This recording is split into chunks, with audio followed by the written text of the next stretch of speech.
네, 그럼 시간이 된 관계로 세미나를 시작하도록 하겠습니다. 아직 착석하지 않으신 분들께서는 모두 착석 부탁드립니다. 그럼 지금부터 매일경제와 법무법인 화우가 공동 주최하는 중대재해처벌법 이렇게 대응한다라는 주제의 세미나를 시작하도록 하겠습니다. 그럼 먼저 제 소개부터 하도록 하겠습니다. 안녕하십니까? 저는 오늘 세미나의 사회를 맡은 법무법인 화우 중대재해 TF 소속 원동규 노무사입니다. 반갑습니다. 먼저 오늘 바쁘신 와중에도 귀한 시간을 내어 이 자리에 참석해 주신 기업 담당자님들께 이번 세미나를 공동으로 기획해 주신 매일경제 관계자분들께 감사의 인사를 전합니다. 오늘 세미나가 기업들이 중대재해처벌법의 시행을 효율적으로 준비하고 대응 방안을 구축함에 있어서 도움이 될 수 있는 그런 시간이 되기를 소망합니다. 세미나 진행에 앞서 과정을 간략히 소개해 드리도록 하겠습니다. 우선 오늘 세미나는 제1세션과 제2세션 강의가 연달아 진행되고 이후 11시 25분부터 10분간 휴식 시간이 예정되어 있습니다. 그리고 이후 11시 35분부터는 제3세션 Q&A 시간이 마련되어 있습니다. 그럼 세미나를 시작하기에 앞서 오늘 귀중한 시간을 내어주신 여러분들을 환영하는 의미로 매일경제신문의 서양원 대표이사님과 법무법인 화우의 박상훈 대표 변호사님께서 인사 말씀을 해주시겠습니다. 그럼 먼저 매일경제 서양원 대표이사님을 큰 박수로 맞아주시면 감사하겠습니다.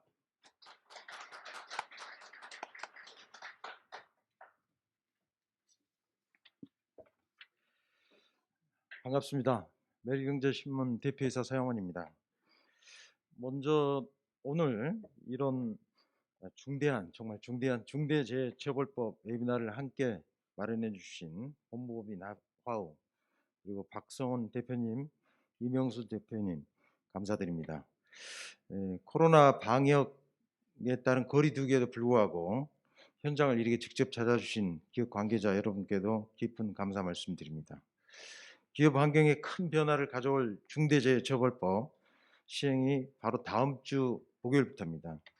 특히 검찰이 중대재해 수사지원 추진단을 설치해서 사고 현장으로 바로 들어가 사실 때려잡겠다는 입장입니다. 갈수록 살벌해지는 기업 경영 환경입니다. 이번 웨비나는 코에 걸면 코걸이, 귀에 걸면 귀걸이라는 중대재해처벌법의 모호한 규정 때문에 혼란을 겪고 있는 기업들의 효율적인 대응 방안을 돕기 위해 마련됐습니다. 실제로 저도 많은 기업인들을 만나보면 이 중대재해처벌법의 기준이 모호하고 특히 과중한 형사처벌에 대한 우려가 굉장히 많습니다. 자치법 적용이 일방적으로 무조건 탑 경영자의 책임으로 몰아가는 형태가 되질까 하는 걱정들입니다. 정부 부처나 지자체마저 책임자인 장관, 지자체장들이 처벌을 피하기 위해 바람막이 조직을 신설하는 정말 우픈 얘기들도 있습니다. 정부 부처가 이 정도인데 중대재해처벌법 리스크에 노출된 민간기업은 어떻겠습니까? 특히 중소기업은 부담이 더 클 수밖에 없습니다. 근로자 안전을 지키는 동시에 기업의 정상적인 경영 활동을 보장하도록 정부는 기업과 소통하면서 보안 입법을 마련해야 할 것이라고 생각을 합니다. 매일경제는 오늘 웨비나를 통해서 기업인 여러분들의 현장 목소리를 듣겠습니다. 상시 소통 채널을 열어서 모호한 법 규정 때문에 혼란 사례를 발굴하고 대안 제시도 함께 할 생각입니다. 잘못된 법령이나 규칙들, 국민들 공감과 지지를 얻어 바꿀 것은 바꿔야죠. 국내 최고의 산업안전보건 중대재해 전문가인 법무법인 하우와 손잡고 정기적으로 공동 세미나도 개최해 기업인 여러분들의 궁금증을 풀어드리겠습니다. 아무쪼록 오늘 웨비나가 여러분들의 안정적인 경영활동에 조금이나마 도움이 됐으면 하는 바람입니다. 앞으로도 많은 관심과 성원 부탁드립니다. 감사합니다.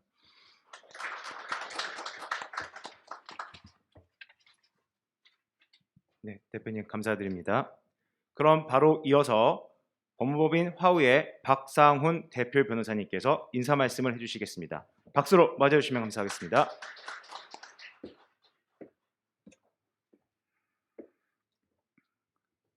중대재해처벌법은 원래 기업살인법이라고 하는 별명으로 불리는 영국의 법률을 우리나라가 수입한 것입니다.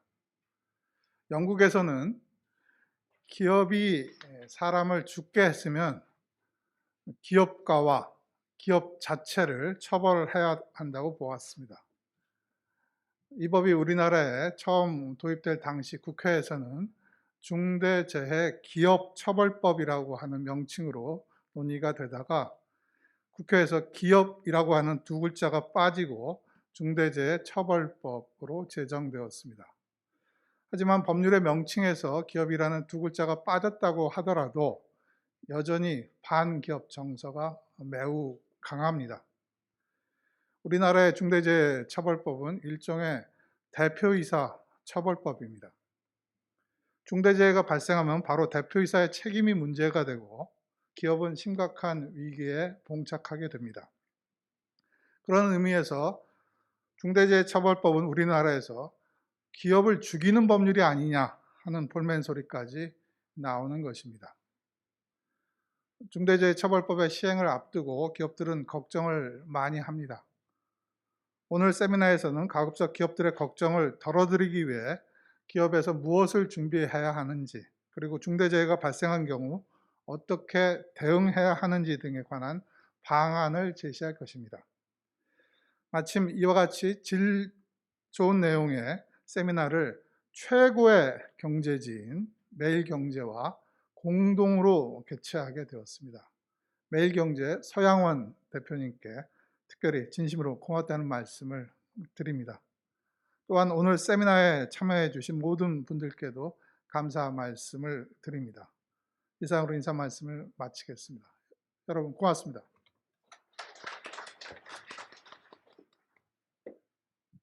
대표님 감사드립니다.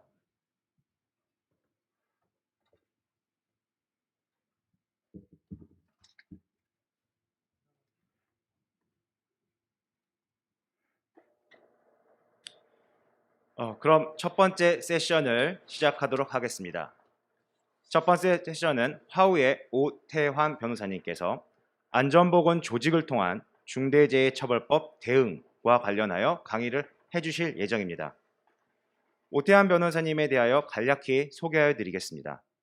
오태환 변호사님은 제38회 사법시험에 합격하고 부산지방법원, 인천지방법원, 서울행정법원 판사를 역임하시고 2007년부터 화우에서 함께하고 계십니다. 그리고 현재는 화우 노동그룹의 그룹장이십니다. 그럼 오태환 변호사님을 박수로 맞아주시기 바랍니다. 예, 방금 소개받은 오태환 변호사입니다. 오늘 세미나와 관련돼서는 좀 시간의 제약이 있어서 저희가 가급적 압축해서 저희가 전달해 드리고 싶은 것들을 좀 빨리빨리 전달해 드리도록 하겠습니다. 오늘 첫 번째 주제는 안전보건 조직과 관련된 부분입니다. 어제 제가 어느 언론사로부터 인터뷰를 요청받고 인터뷰를 하면서 이런 질문을 받았습니다. 이제 중대재해처벌법 시행이 일주일을 앞두고 있는데 기업이 지금 시급하게 점검해야 될 첫 번째가 무엇인가, 이거는 질문을 받았습니다. 저의 답변은 회사가 지금 탄탄하게 안전보건 활동을 하고 있는 조직을 갖추고 있고 충분한 인력, 전문가를 확보하고 있는지가 가장 첫 번째로 점검해야 될 사항이라고 제가 답변을 드렸습니다. 그 이유는 안전보건과 관련돼서 중대재해처벌법령이 요구하고 있는 사항들이 상당히 많습니다. 그 중에 다 갖출 수도 있고 또 부족할 수도 있습니다.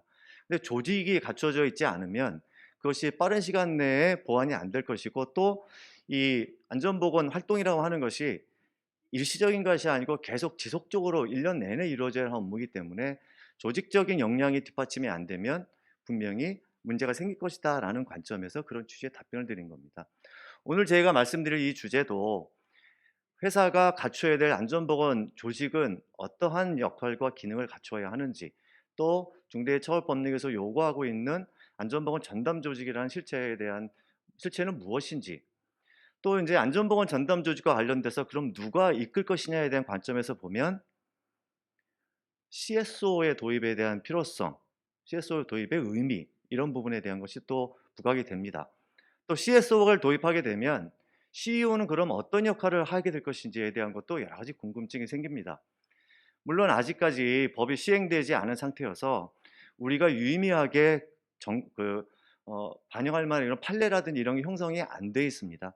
다만 저희가 여러 전문가들이 저희가 TF가 한 50여 명 이상이 구성되어 있는데 그 50여 명 이상이 TF가 지금까지 상당히 많은 수, 뭐 50개, 60개 되는 기업에 대한 컨설팅도 진행하고 저희 내부에서 논의한 사항들을 좀 핵심적인 사항들을 담아서 오늘 전달해 드리고자 합니다. 중대처벌법 배경 관련된 부분은 간단하게 설명하겠습니다. 지금 광주에서 굉장히 좀 일손 참사가 발생을 했고, 자, 이런 사건들이 사실 배경이 돼서 중대재해처벌법 제정에 영향을 미쳤습니다. 또 하나는 그런 사고가 사실 이후에 중대재해처벌법 시행에도 상당한 영향을 미칠 거다, 해석에도 상당한 영향을 미칠 것이라고 일단 그렇게 이해가 됩니다. 이거는 중대재해처벌법의 중대산업재해와 중대시민재해를 저희가 이렇게 도식화해 놓은 것인데요. 제가 이 장표를, 아주 기본적인 장표를 저희가 설명드리는 이유는 회사 내에서 어떤 중대재해가 발생했을 때 그냥 막연하게 이게 중대재해처벌법 적용 대상인가 이렇게 판단하지 마시고, 최소한 이 장표를 가지고 우리가 중대산업재해인지 중대시민재해에 해당되는지, 형사 구속요건에 해당되는지 여부에 대한 것을 먼저 검토해 봐야 된다는 것입니다. 광주에서 벌어진 사건, 6개월 전에 벌어진 사건과 최근에 벌어진 사건을 딱 비교해 보면 한 건은 중대처벌법 적용 대상이고 한 건은 중대처벌법 적용 대상이 아닙니다. 첫 번째는 사업 또는 사업장이고 피해자가 종사자여야 하는데 6개월 전에 벌어진 사건은 피해자가 종사자가 아니기 때문에 중대산업재해가 아니고, 또 원료 제조물 공중이용시설 공중교통수단으로 인한 재해가 아니기 때문에 역시 중대시민재해도 아닙니다.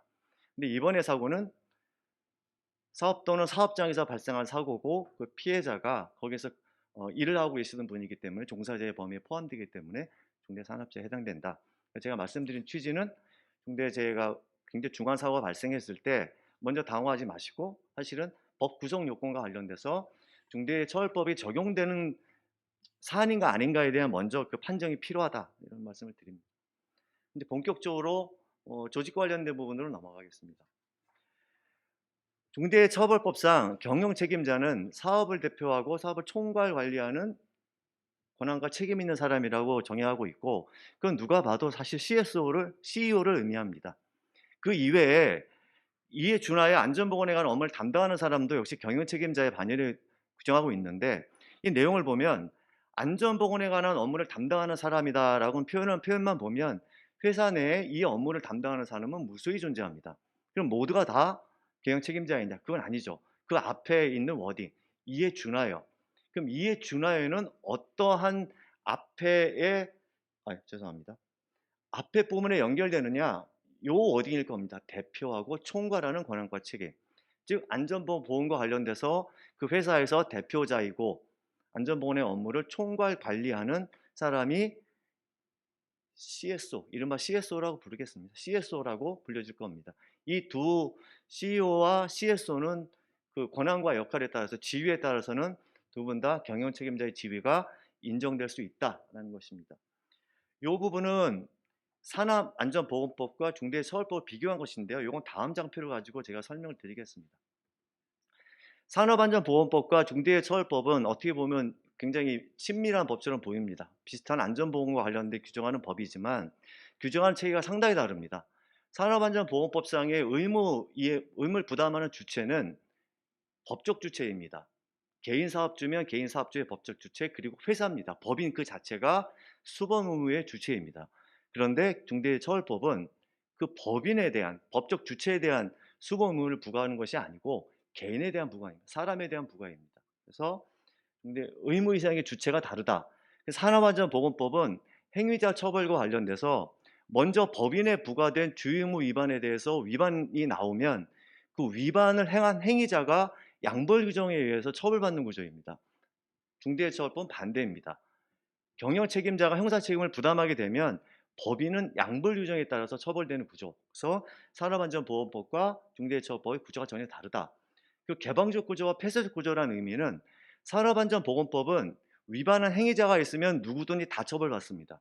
지금 최근에 생긴 사고를 보면 현장에 있으신 관련 현장 소장 이런 분들이 다 입건이 된 걸로 알고 있습니다. 즉 관련자들은 다 형사처벌 대상이 되는데 중대재해처벌법은 경영 책임자만이 형사처벌이 되는 폐쇄적 구조를 가지고 있다 이해하시면 되고요. 그 규정 내용도 사실은 수법 내용 자체가 산업안전보건법은 굉장히 구체적 규정을 두고 있지만 가장 문제가 되고 있는 중대재해처벌법은 굉장히 추상적인 규정을 두고 있기 때문에 그 혼란이 가중되고 있는 것이다라는 것이고요. 피의자와 관련돼서도 좀 전에 말씀드린 것처럼 산업법은 위반 행위자에 해당된다면 누구든지 처벌받습니다. 근데 중대재해처벌법은 오로지 경영 책임자가 처벌받는 구조다. 이런 걸 알고 계시면 될 것 같고 산업안전보험 같은 경우 고의와 관련돼서는 뒤에 또 이 세션에 좀 상세히 설명이 되겠지만 원래 그거를 인식했거나 의무 위반을 인식했거나 알고도 방치한 경우에 형사처벌 대상이 되기 때문에 대표이사분들은 사실은 본사에 계시는 분들은 다 피의자에서 제외되는 이런 구조를 취했지만 중대재해처벌법은 기본적으로 회사 CEO 아니면 CSO를 특정해서 그분들에 대해서 수거문을 부과하고 있기 때문에 의무이행 자체를 내가 인식하지 못했다는 주장은 거의 허용되지 않을 거다. 이런 것을 염두에 두시면 될 것 같습니다. 사실은 경영 책임자 관련돼서 제가 아까 CEO를 거의 지칭한다고 말씀드렸지만 법의 문헌 규정을 그대로 보면 대표이사라는 표현을 쓰지 않습니다. 사업을 대표하고 업무를 총괄 관리하는 분이다. 이렇게 표현을 씁니다. 그러니까 대표이사가 특정되어 있지 않기 때문에 종래의 오너라든지 또 다른 분까지 확장될 가능성을 열어둔 상태다. 이런 부분을 좀 더 주의를 하셔야 될 것 같고 그 기준은 회사 내에서 이런 업무들, 직무와 책임 권한 의사결정 구조를 살펴서 회사의 총괄하는 분이 누군가를 특정하는 구조로 할 것이다. 이런 걸 좀 이해하시면 될 것 같고요. CSO 같은 경우에도 말씀드린 것처럼 그 이에 준하여라는 워딩 때문에 안전보험과 관련돼서는 사업을 안전보험과 관련된 업무를 총괄, 고용노동부 해설에 의하면 안전보험과 관련 인력 조직 예산에 관한 부분을 총괄하는 최종 의사결정권을 가지는 분이 CSO가 될 것이다라는 것인데 하나 문제는 또는의 의미입니다. 이게 그러면 또는이라는 거는 회사 내에서 누군가가 한 사람이 걸리면 그 사람만이 경영 책임자가 되느냐 중복해서 될 수 있냐의 문제인데 지금 그 부분 관련 잘 판례 형성이 안 되어 있습니다. 애매한 해석이 지금 계속 나오고 있는데 일단 고용노동부는 변정적일 가능성을 염두에 두는 것 같습니다.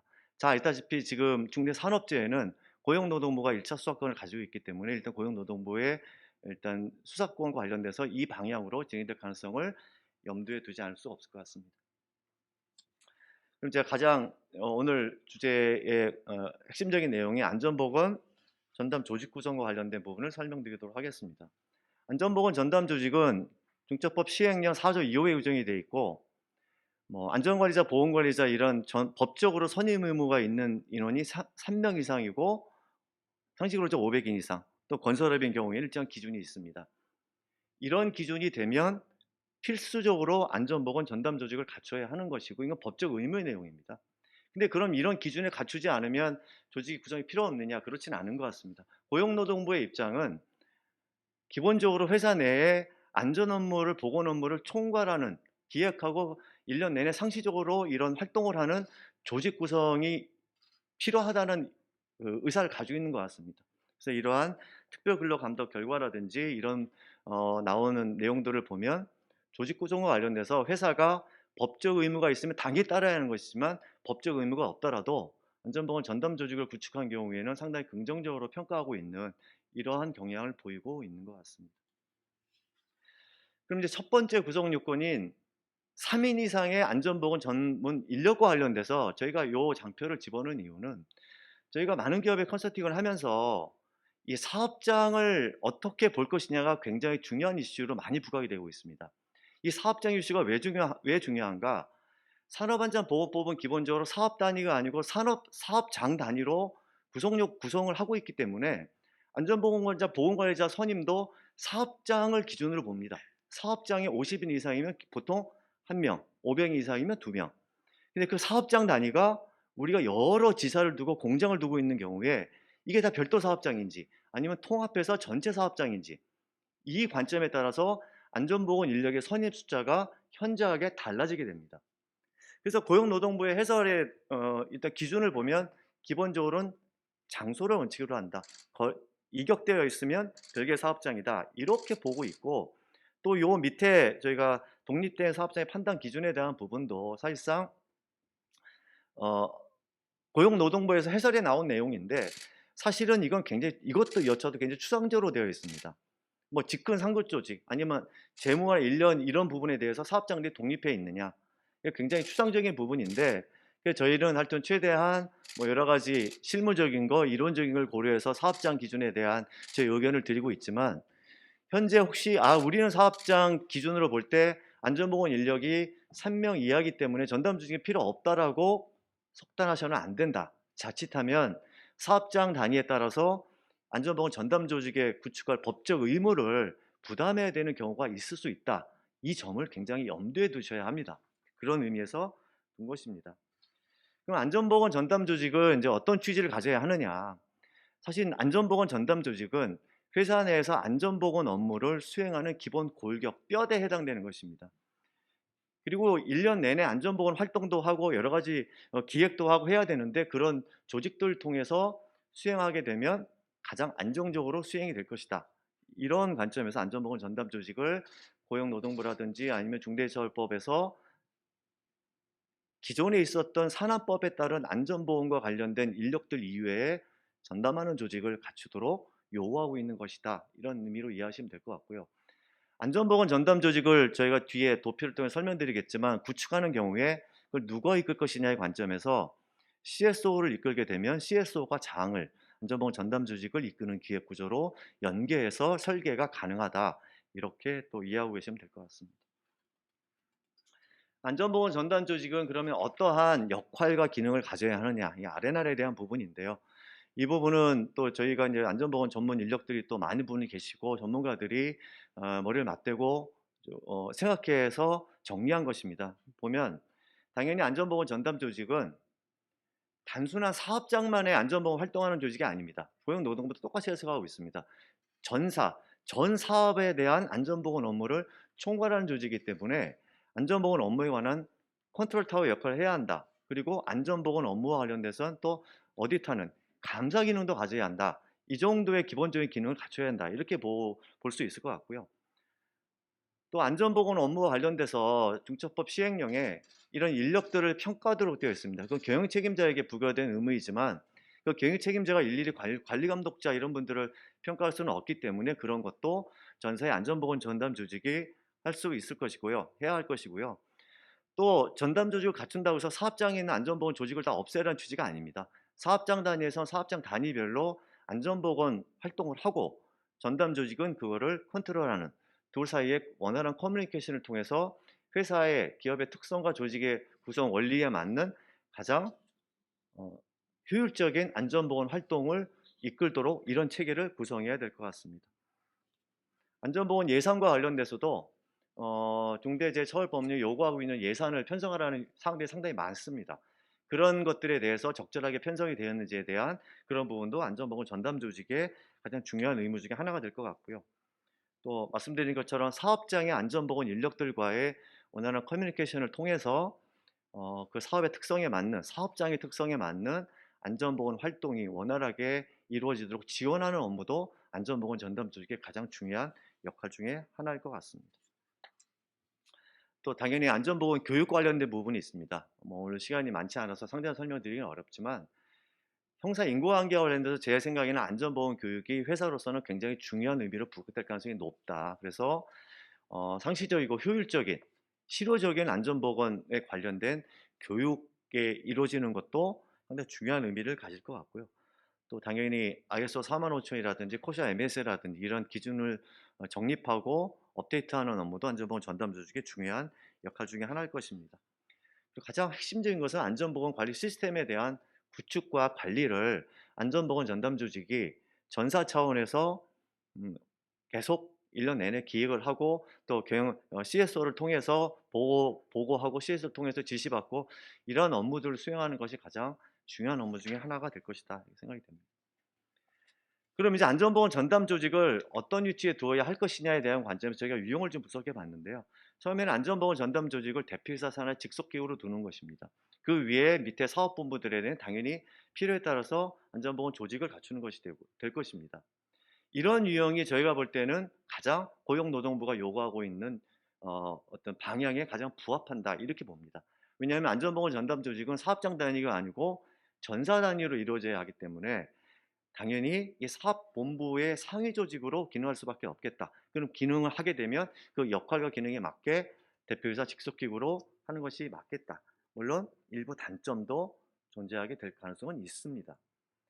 두 번째 유형은 우리가 안전보건 전담 조직을 구축할 법적 의무가 좀 없거나 사업이 좀 소규모인 경우에는 이 사업본부가 사업본부들과 병렬적으로 안전보건 조직을 갖추는 것입니다.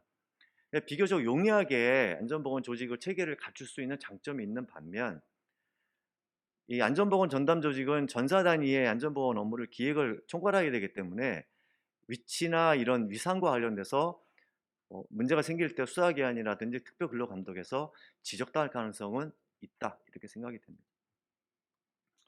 세 번째 유형은 각 사업본부별로 안전보건 전담 조직을 구축하는 겁니다. 보통 대규모 공장 단위로 사업을 하는 업체들 경우에는 공장 단위에서 안전보건 조직들이 많고 그 조직들을 전담 조직화 시키는 이런 것인데 이거는 사실은 말씀드린 것처럼 전사의 조직이 아니기 때문에 법 위반의 문제가 생길 가능성은 있다.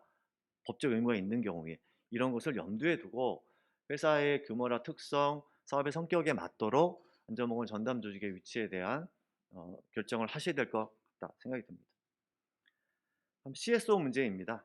CSO의 경우에 불편한 시각이 있는 건 사실입니다. 오늘도 어느 언론 기사에 나온 걸 보니까 대표이사의 형사 책임을 면피하기 위한 꼼수 아니냐 이런 식의 지적도 있는 것은 맞습니다. 그런데 제가 생각할 때 이 CSO라는 게 회사에서 굉장히 고위급 임원을 안전보건 업무만을 굉장히 전담하게 한다든지 아니면 안전보건 업무를 총괄하게 한다라고 하면 그 기업이 안전보건 업무와 관련돼서 굉장히 중요한 방점을 두고 있다는 것을 표방하는 의미도 있고 또 CSO를 통해서 안정적으로 안전보건 업무에 대한 진행하게 한다면 상시적으로 중대처벌법률이 요구하고 있는 사항들을 잘 관리 운영할 수 있는 이러한 체계를 갖춘 것이 아닌가 이런 의미에서 CSO 조직에 대한 사실은 필요성이 부각이 되는 것이고요. 당연히 CSO가 안전보건에 관한 조직 인력 예산에 관한 업무를 총괄하게 되면 경영 책임자적 지위도 인정될 수 있다 것이고요. 법적 리스크 저감은 아까 좀 전에 말씀드린 것처럼 최고 임원이 안전보건 업무를 상시적으로 총괄 관리하는 경우에는 근본적인 법적 리스크, 중대재해 발생에 대한 근본적인 법적 리스크 저감에 대한 효과가 발생할 수 있을 것이고요. 또 보통 CEO분들이 이 안전보건 업무의 전문가가 아닌 경우가 많습니다. 그런 분들이 챙기는 것보다는 안전보건 업무만을 CSO가 전담해서 챙기는 것이 훨씬 더 효율적인 안전보건 체계 구축이 될 것이다. 이런 입장입니다.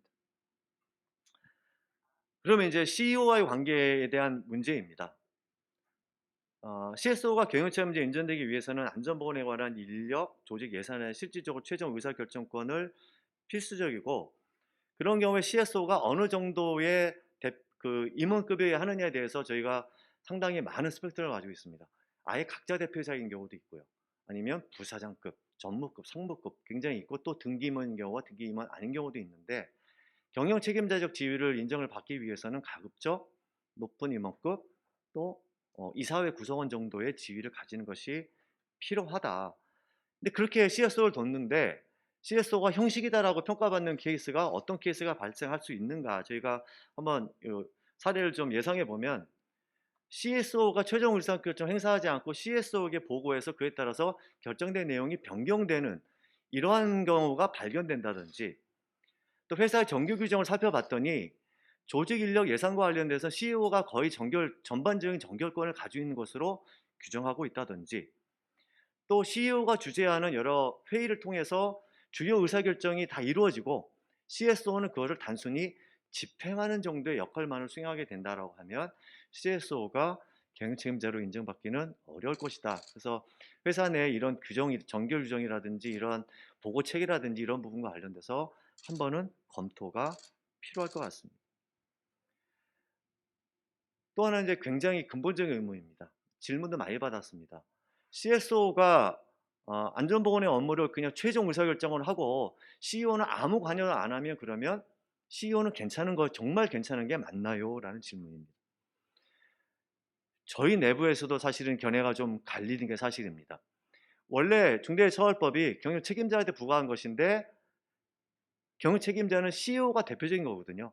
CEO가 아무것도 안 했을 때 리스크가 오히려 증대될 수 있는 거 아니냐는 견해가 있는가 하면, 또 다른 견해는 어차피 회사 내에서 안전보건의 업무를 총괄하는 권한과 책임이 누구에게 있는가를 살펴봐야 되기 때문에 그 권한을 행사하는 사람이 CSO로 결정이 돼 있고, 그 CSO가 그런 활동을 한 것이 사실이라면 CEO를 이 경영 책임자로 인정하기는 현실적으로는 어려울 것이다. 일단 이런 견해가 저희 내부에서 더 우세했던 걸 사실이고요. 이 부분과 관련돼서는 앞으로 또 판례 추이라든지 이런 걸 청히 살펴봐야 될 것 같습니다.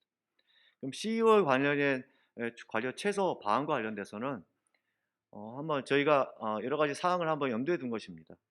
CSO가 최종 의사결정하기 전에 여러 부서의 재무부서라든지 예산수립 재무부서라든지 이런 의견을 미리 들어서 그거를 반영한 결정을 하도록 하는 구조를 만든다든지, 또 CSO가 결정을 한 이후에 CEO를 포함한 회사 내 공지하는 방식으로 CEO가 그 정보를 전달받게 한다든지, 아니면 CSO가 주관하는 어떤 협의체를 만들고 거기에 CEO가 그 협의체를 통해서 정보를 전달받게 한다든지, 그리고 산업법에 따른 500 이상 상식으로 500 이상 사업자 이사회 보고 임무도 기본적으로 CSO를 통해서 이루어지고 CEO는 아주 형식적으로 관여하는 이러한 체계를 구축을 할 필요가 있지 않을까.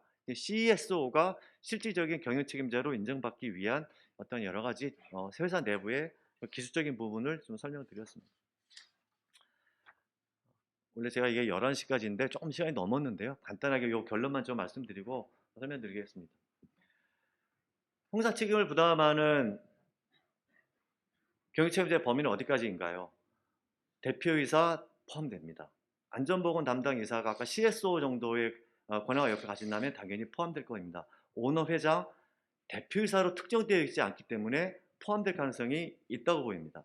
안전보건관리 책임자는 기본적으로 아니라고 보고 있습니다. 왜? 그 안전보건관리 책임자는 산업법상의 조직이고 산업법은 사업장을 단위로 하기 때문에 사업을 총괄하는 역할을 수행하지 않는다고 보는 겁니다. 그런데 제가 세부로 표시한 거는 회사에서는 대표이사분이 안전보건관리 책임자를 겸임하는 경우가 있습니다. 그런 안전보건관리 책임자이기 때문에 경영 책임자가 되는 것이 아니고 CEO이기 때문에 경영 책임자가 되는 것이어서 제가 세모로 표시해 뒀던 것이고요. 그럼 정말 형사 책임을 면책받을 수 있는 방법이 있느냐? 원래 중대재해처벌법은 산업법은 어떤 사항을 위반하면 일단 위반 사항이 적발되면 바로 제재를 합니다. 과태료든 시정명령이든. 근데 중대재해처벌법은 중대재해가 발생하지 않는 한 제재가 없습니다. 안전보건 전담조직을 두지 않았다고 해가지고 과태료 제재에 물리지 않습니다. 그냥 그대로 두는 겁니다. 실제 사고가 생겼을 때 그때 문제가 되는 일단 구조를 취할 수 있는 그 면책적 구조라는 거죠. 기본적 법 구조는. 그렇다고 하면 법에 따른 수행 의무, 수본 의무를 다 이행하면 당연히 형사처벌 받지 않는 게 당연히 원칙이고 맞습니다. 그럼 온전히 이행이 가능한가? 이 부분이 가장 지금 현재 난점입니다. 워낙에 추상적 이 규정이기 때문에 그렇습니다. 그래서 이 부분과 관련돼서는 뒤에 또 이세에서 설명하는 인과관계 문제 설명드리겠지만 앞으로 판례라든지 이런 걸 통해서 형성이 될 것인데, 여러 가지 보수적 관점에서 회사가 필요한 범위 내에서 의무를 이행하기 위한 필요한 조치들은 충분히 취하고 있을 필요가 있다 생각이 들고요. 법인은 형사처벌과 관련돼서 제가 볼 때는 빠져나갈 구조는 양벌 규정에 의한 법인 처벌은 빠져나가기가 쉽지 않다. CEO가 형사처벌을 받으면 회사의 의사결정은 CEO를 통해서 이루어지는 거거든요. 근데 CEO는 형사처벌 대상이 됐는데 법인은 충분한 의무를 다했다. 이거는 개념적으로 상정하기 어렵기 때문에 법인은 형사처벌 빠지기는 어렵다. 그러면 근본적으로 중대처벌법에 대한 형사처벌 면책받기 위해서는 최소한 보수적 관점에서 법령이 요구하고 있는 사항들을 가장 충실하게 이해하는 것이 핵심적이다 이런 생각이 듭니다. CSO에 관련된 문제입니다. CEO 처벌 문제인데요. 그냥 결론만 좀 말씀을 드리면 일단 저희들 생각에는 판례를 통해서 CSO가 경영 책임자로 인정되는 것이 형성이 되겠지만 안전보건에 관해서 인력 조직 예산을 총괄하는 권한과 책임을 가지고 있다라고 하면 기본적으로 CSO가 형사처벌 대상이 될 것이다 라고 일단 저희가 그렇게 이해를 하고 있다는 것을 말씀드리겠습니다. 결론 부분은 뭐 한마디로 요약하면 중대처벌법을 피하는 방법은 중대처벌법을 온전하게 이행하는 것이 정도입니다. 회사가 충실하게 안전보건을 하는 업무를 이행하고 있다고 하면 수사기관이든 법인이든 법원이든 그걸 충분히 다 알 수 있을 것이다. 전 제 생각이 그렇습니다.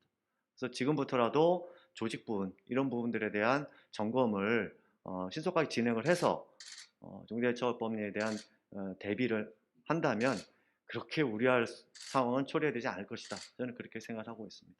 일단 감사합니다.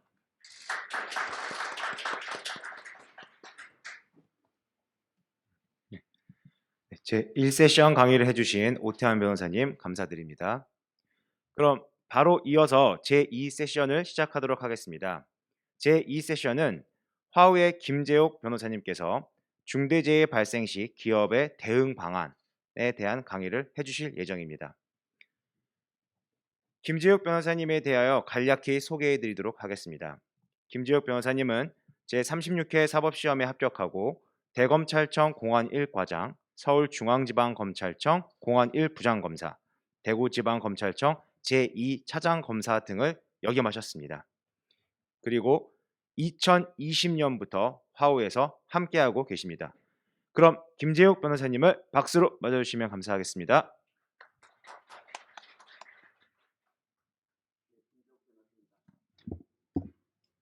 오늘 제가 발표할 내용은 중대재해 발생 시 기업의 대응 방안에 관해서 말씀드리도록 하겠습니다.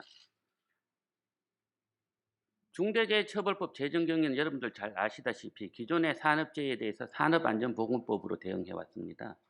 그런데 산업안전보건법은 현장 소장이나 공장장 등 현장 책임자 중심으로 대응해 왔는데 그것만으로는 산업재해가 계속 발생하는 거예요. 그러니까 결국 안전보건관리 체계가 제대로 갖춰지지 않고 기업의 최고 책임자들이 관심을 갖지 않으니까 안전관리 체계가 갖춰지지 않으니까 기업 경영 책임자 등에게 안전보건관리 체계 시스템 구축 의무를 부여하고 그것을 지키지 않으면 처벌하는 구조를 통해서 중대재해를 좀 더 예방해보자라는 취지에서 만들어진 게 중대재해처벌법입니다. 올해 1월 27일 다음 주부터 시행될 예정입니다. 법은 굉장히 간단합니다. 중대재해처벌법은 16개 조항, 시행령은 13개 조항에 불과합니다. 법 구조는 중대산업재해와 시민재해 개념이 새로 만들어졌죠. 두 가지 형태로 되어 있는데 구조는 똑같습니다. 산업재해 기준으로 보면은 사업주나 경영 책임자에게 안전보건 확보 의무를 부여하는 규정, 그 다음에 6조에서 위반할 때 경영 책임자를 처벌한다는 규정, 7조에서 경영 책임자가 처벌되면은 법인 또 양벌 규정으로 처벌하겠다는 규정, 이런 형태로 되어 있고 시민재해 역시 동일하게 규정되어 있습니다. 다만 산업재해의 경우에는 특이한 게 어떤 중대재해가 발생하면은 경영 책임자가 안전보건 교육을 수강해야 되고 또 중대산업재해 발생 사실이 공표되는 차이점이 있을 뿐입니다. 이제 업무상 사고 사망 재해 추이를 보면은 끊임없이 우리가 한 800명 이상 정도 매년 사망해 왔습니다. 하루 사망자를 살펴보면은 2020년에 우리가 882명이 사망해서 하루에 2.41명이 사망했습니다. 그리고 2021년 8월까지 610명이 사망해서 2.5명 정도가 사망했습니다. 그러니까 특히 이 중에 한 절반이 건설업인데 하루에 2.45명이 사망하는 이런 현실이기 때문에 산안법만으로는 부족하다라고 본 게 이제 우리 국회의 판단이었습니다. 그리고 업무상 사고 사망자 비중을 보면 건설업이 가장 많습니다. 아까 2.5명 중에 한 1.3명 정도가 이제 건설업이고요. 그 다음에 제조, 운수, 창고 업순이 되겠습니다. 그리고 재해 유형별로 보면은 건설업에서는 떨어짐 사고가 가장 많고 제조업에서는 끼임 사고가 다수였습니다. 중대재해 사고 사례를 보겠습니다. 이천 물류 화재 창고 물류창고 화재 사건입니다. A 물류회사가 발주를 했고 감리자가 B였고 시공사가 C였고 D와 E라는 하청업체와 재하청 업체가 있었는데 창고 시설 건축 공사 중에 2020년 4월 화재 사고가 나서 근로자가 38명이나 사망하고 10명이 상해를 입은 사고였습니다.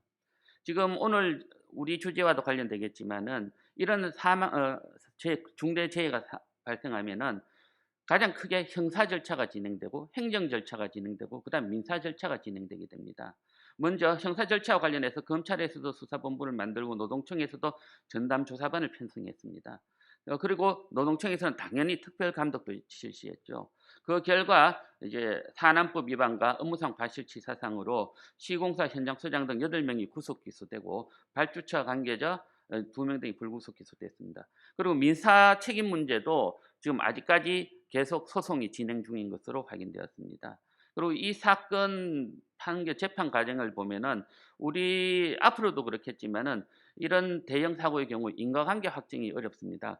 검찰의 경우에 이 사고에 대해서 비동 창고 지하 창고에서 용접하는 과정에서 불이 났다고 해서 이제 화재 원인을 특정해서 기소를 했는데 실제 법원에서는 그 용접으로 인해서 화재가 발생했다는 증거가 없다는 것으로 판단되어 그 인과관계 부분에서 무죄가 선고되었습니다. 다만 이제 우리가 잘 아시다시피 산안법 규칙 이런 데는 워낙 세세한 규정이 있다 보니까 화재 대피 훈련을 안 했다, 교육을 안 했다, 화재 감시자 배치를 안 했다. 이로 인해서 그 화재가 났을 때 사망 사고와 인과관계가 인정된다. 이런 취지로 해서 유죄가 인정되었습니다. 그리고 특이한 건 이 사건의 경우에는 발주처 관계자도 책임 기소를 했었는데 지하에 있는 기계실 통로를 폐쇄하는데 발주처가 관여했다. 이렇게 보아서 검찰에서 기소를 했지만은 실제 발주처는 시공을 관리하거나 주도하거나 총괄하지 않지 않습니까? 그런 어떤 조치 산안법상 안전보건 조치 의무가 없고 그다음에 어떤 기계실 통로라는 것은 발주처의 그 통로 설계 변경에 당연한 권한에 속한다. 그리고 개별 작업을 구체적으로 지시 감독한 적이 없다 해서 이제 발주처 관계자는 무죄가 선고되었습니다.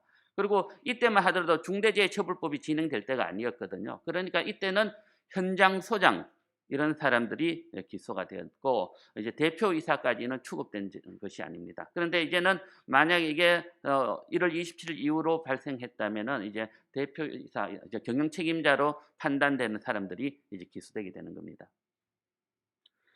중대재해처벌법은 기본적으로 형사처벌법입니다.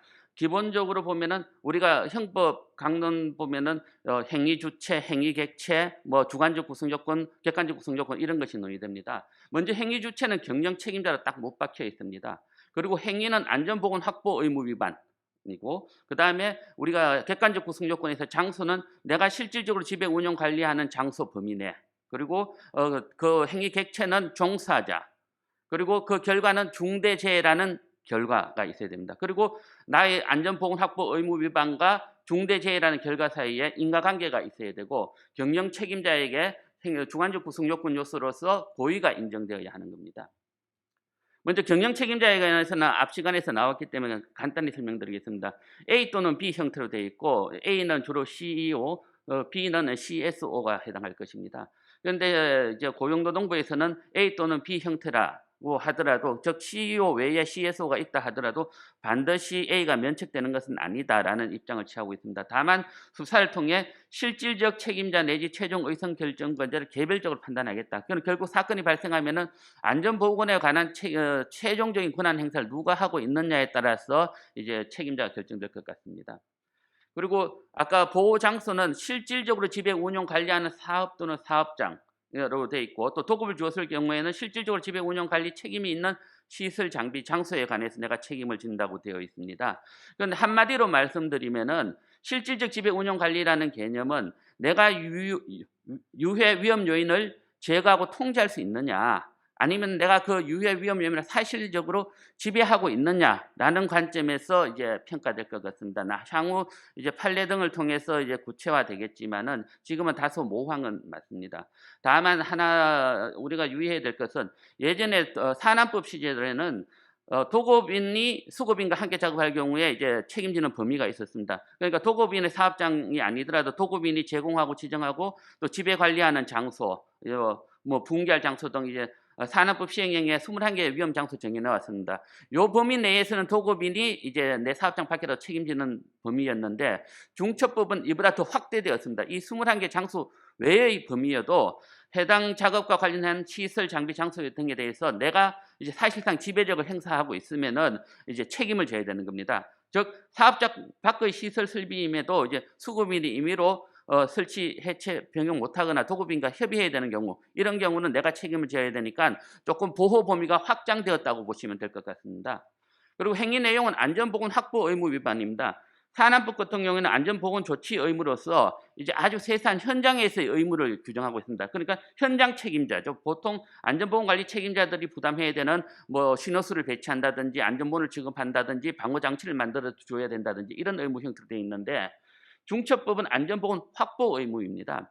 예를 들어 안전보건 체계 구축을 하라, 또 재발방지 대책 수립하라, 또 중앙행정기관의 명한사항을 이행하라, 그리고 안전보건관계 법령에 따른 의무 이행에 필요한 관리상의 조치를 하라. 이런 지휘 책임 형태로 되어 있습니다. 그러니까 산업법의 이제 조치 의무는 좀 뒤에 설명드리겠습니다만은 대표이사는 CEO든 이런 조치 의무가 현장에 필요한지 아닌지 잘 모르는 이런 상황이기 때문에 산업법으로는 면책되어 왔던 겁니다.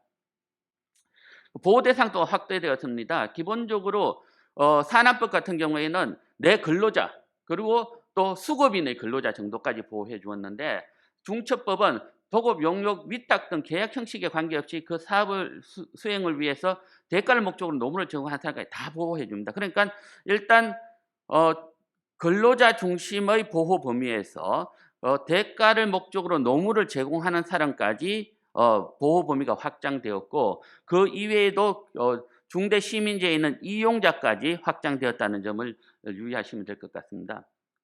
자, 그럼 행위 결과는 이제 중대재해입니다. 중대재해는 산업재해 중에 사망, 부상, 직업성 질병자 발생입니다. 많이들 질의가 들어오는데 우리가 산재보험법에 보면 업무상 재해에서 이제 출퇴근 시 재해도 포함된다. 이것도 중대재해냐라는 질문이 많습니다. 그런데 개념상 중대재해는 산업재해 중에 사망 1명 이상 발생하는 사고들을 의미하기 때문에 산업재해 개념을 기초로 살펴봐야 됩니다. 업무 관계 건설물이나 설비 등을 에 의하거나 작업 또는 업무로 인한 사망, 부상, 질병이어야 되고 그것은 산업법이 정한 안전보건 조치 의무 위반과 연계되어야 되는 것이 이제 산업재해이고 그것이 중대재해가 되는 겁니다.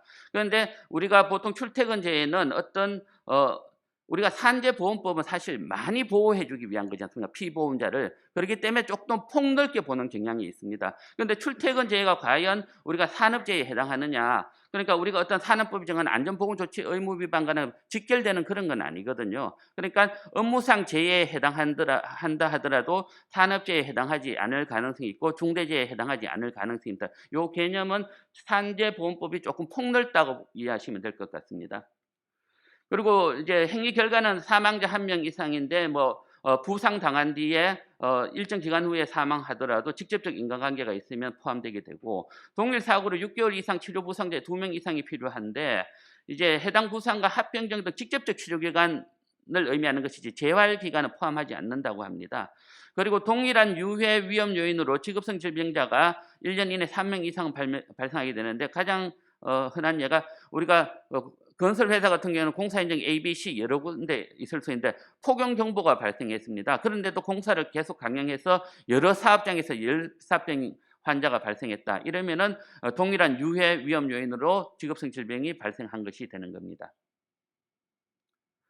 자, 형사 구속요건과 가장 주요한 이제 핵심 쟁점은 보면은 산업법 시대에는 산업재해가 발생한다고 해서 다 책임지는 게 아니었습니다. 그 안전관리자, 공장장이나 현장소장 등이 안전조치를 취하지 않은 채 위험 작업을 지시하거나 그 취해지지 않은 것을 알면서도 작업하고 있는 것을 그대로 알면서도 방치하는 경우, 즉 고의가 있어야만이 산업법상의 책임을 지었습니다. 따라서 이제 현장소장이나 공장장은 현장 작업 내용을 이해하고 있기 때문에 고의가 충분히 인정되었지만은 서울에 계시는 대표이사 등 경영 책임자는 현장 상황에 대한 인식이 없었기 때문에 고의가 부정되었습니다. 그러니까 산업법 시절에는 당연히 대표이사 등은 고의가 부정되어서 면책되어 온 것이 관행이었고 이것이 결국에는 중대재해처벌법을 만들게 되는 계기가 되었습니다. 그리고 고의범 형식에 보면은 지금 이게 고의범이냐 과실범이냐 논란도 있습니다. 보통 노동계에서 이거 과실범으로 보자는 경향이 많습니다. 안전보건 확보 의무를 내가 과실로 위반해도 책임을 지우자. 그러면 너무 책임 범위가 확장되는 거거든요. 그런데 이제 다행히 고용노동부에서는 안전보건 확보 의무를 고의로 위반한 경우에만 성립한다라고 해석하고 있습니다. 그러면은 우리가 법에 정한 구성 요건이 굉장히 명확해야 되겠죠. 그래야만이 우리가 고의 대상의 객관적 구성 요건을 인식할 수 있는 그런 상황이 되니까. 다만 이제 산안법상의 안전보건 조치 의무 같은 경우에는 사실 현장 상황을 모르기 때문에 내가 고의 인식이 없을 가능성이 많습니다만은 중대재해처벌법이 정하고 있는 안전보건 확보 의무의 경우에는 경영 책임자 자신의 안전보건 관리 시스템 구축 의무지 않습니까? 그러니까 내가 몰랐다는 그런 변명이 잘 통하지 않기 때문에 고의 조각은 그렇게 실질적으로 쉽진 않을 것으로 보입니다. 그리고 인과관계 문제도 굉장히 문제가 되는데 안전보건 확보 의무를 위반하고 사망, 부상, 질병 등 중대재해가 발생해야 되는데 그런데 이런 인과관계는 안전보건 확보 의무를 내가 이행했더라면 중대재해가 발생하지 않았을 것이란 이런 관계를 의미합니다. 그런데 고용노동부는 중대재해가 발생하면은 산안법 등 안전보건규칙 위반이 있을 것이고 업무상 과실이 있을 것이다. 그러면 결국 중처법이 경영책임자에게 부여한 안전보건 확보 의무 위반, 위험관리체계를 만드는데 뭔가를 실패한 게 아닌가라고 봐서 인과관계를 인정하려는 견해를 보이고 있습니다. 그러면은 저희들이 보기에는 너무 인과관계가 확장되는 게 아니냐, 실질적으로 결과 책임에 이르러 버리는 게 아니냐라는 우려를 하고 있습니다. 이런 인과관계 여러 가지 이제 법에 정한 게 이제 15가지 의무, 시행령까지 하면 15가지인데 예컨대 안전보건관리체계 구축 이행과 관련해서 유해 위험 요인 확인 개선 절차를 마련하라. 사고가 발생했는데 우리가 그 위험 기계를 이제 점검을 제대로 안 해서 사고가 발생했다. 이러면 인과관계가 인정될 여지가 있겠죠. 그리고 안전보건 필요 예산을 편성하지 않아서 사고 발생한다든지 또 산업법에 따른 안전보건 관리자를 배치하지 않아서 사고가 발생한다든지 이런 경우에 이제 책임 인과관계가 인정될 여지가 있어 보입니다. 강화상의 문제입니다만은 일단은 중처법상 경영 책임자에게 부여된 안전보건 확보 의무가 있고 또 현장 소장 등에게 부여된 산안법상 안전보건 조치 의무가 있습니다. 그런데 1번 같은 경우에는 내가 안전보건 확보 의무를 이행했다. 그리고 산안법상 안전보건 조치 의무도 이행되었다. 그런데 사고 발생은 다른 사유로 발생했다면 인과관계가 부정될 여지가 많겠죠. 2번 또 내 입장에서는 안전보건 확보 의무를 이행했다. 그런데 산안법상 안전보건 조치 의무가 이제 이행되지 않았다. 그래서 사고 발생됐다. 이런 경우는 산안법상 안전보건 조치 의무 위반과 사고 발생은 어느 정도 인과관계가 인정되지만은 경영 책임자 입장에서는 안전보건 확보 의무 나는 다 이제 뭐 유해 위험전 평가도 했고 배치 다 했어, 예산 줬어. 이러면은 인과관계 인정되지 않을 가능성이 있습니다. 그런데 내가 안전보건 확보 의무를 이행하지 않았는데 산안법상 안전보건 조치 의무가 이행되었어요. 그리고 사고가 발생했는데 이런 경우 산안법상 안전보건 조치 의무가 이행되었기 때문에 인과관계 단절을 주장할 여지가 생겨서 3번 역시 인과관계에 의해서 관한 다툼이 있을 수가 있습니다. 결국 가장 전형적인 것은 경영 책임자가 안전보건 확보 의무를 불이행하고 산안법상 안전보건 조치 의무도 불이행되어서 사고가 발생한 경우 이런 경우에 결국에는 인과관계가 인정되는 게 전형적인 게 아닌가라고 생각합니다. 다만 이런 사회적 지금 최근 광주 사건에서도 보시다시피 사회적 비난 여론이 들 거라면은 이런적 결론과 달리 사고 발생 자체만으로도 인과관계를 인정하려는 그런 경향성이 이제 수사 단계에서는 굉장히 높을 것으로 보여지고 있습니다. 그리고 이제 제수로는 그렇게 중요한 건 아닌데 이제 하나 말씀드리고 싶은 게 중처법이 만들어지니까 현장에 계신 분들은 이제 어떤 자기들의 어떤 안전보건 조치 의무 위반에서 해방되는 게 아닌가, 자기들은 경영 책임자가 다 책임지니까 이런 식으로 인식하시는 분들이 간혹 있었습니다. 그런데 그것은 아니고 기존의 업무상 과실치사 처벌하고 산안법에 따른 현장 소재나 공장장 안전보건 조치 의무 위반 다 처벌하고 그 외에 더 보태어서 중처법상 경영 책임자를 처벌하는 것. 이렇게 이해하시면 될 것 같습니다. 그리고 지금 뭐 이런 요즘은 조금 많이 논의가 줄어드는데 처음에 이 법이 만들어졌을 때 위헌론도 많이 제기되었습니다. 먼저 시행령에 법에는 4가지 의무사항이 두었는데 나중에 시행령까지 합치니까 15가지 의무사항이 되었습니다. 과연 이렇게 형사처벌에 관한 내용을 시행령에 그만큼 위임해도 되느냐, 포괄위임 금지 원칙을 위반한 것이 아니냐.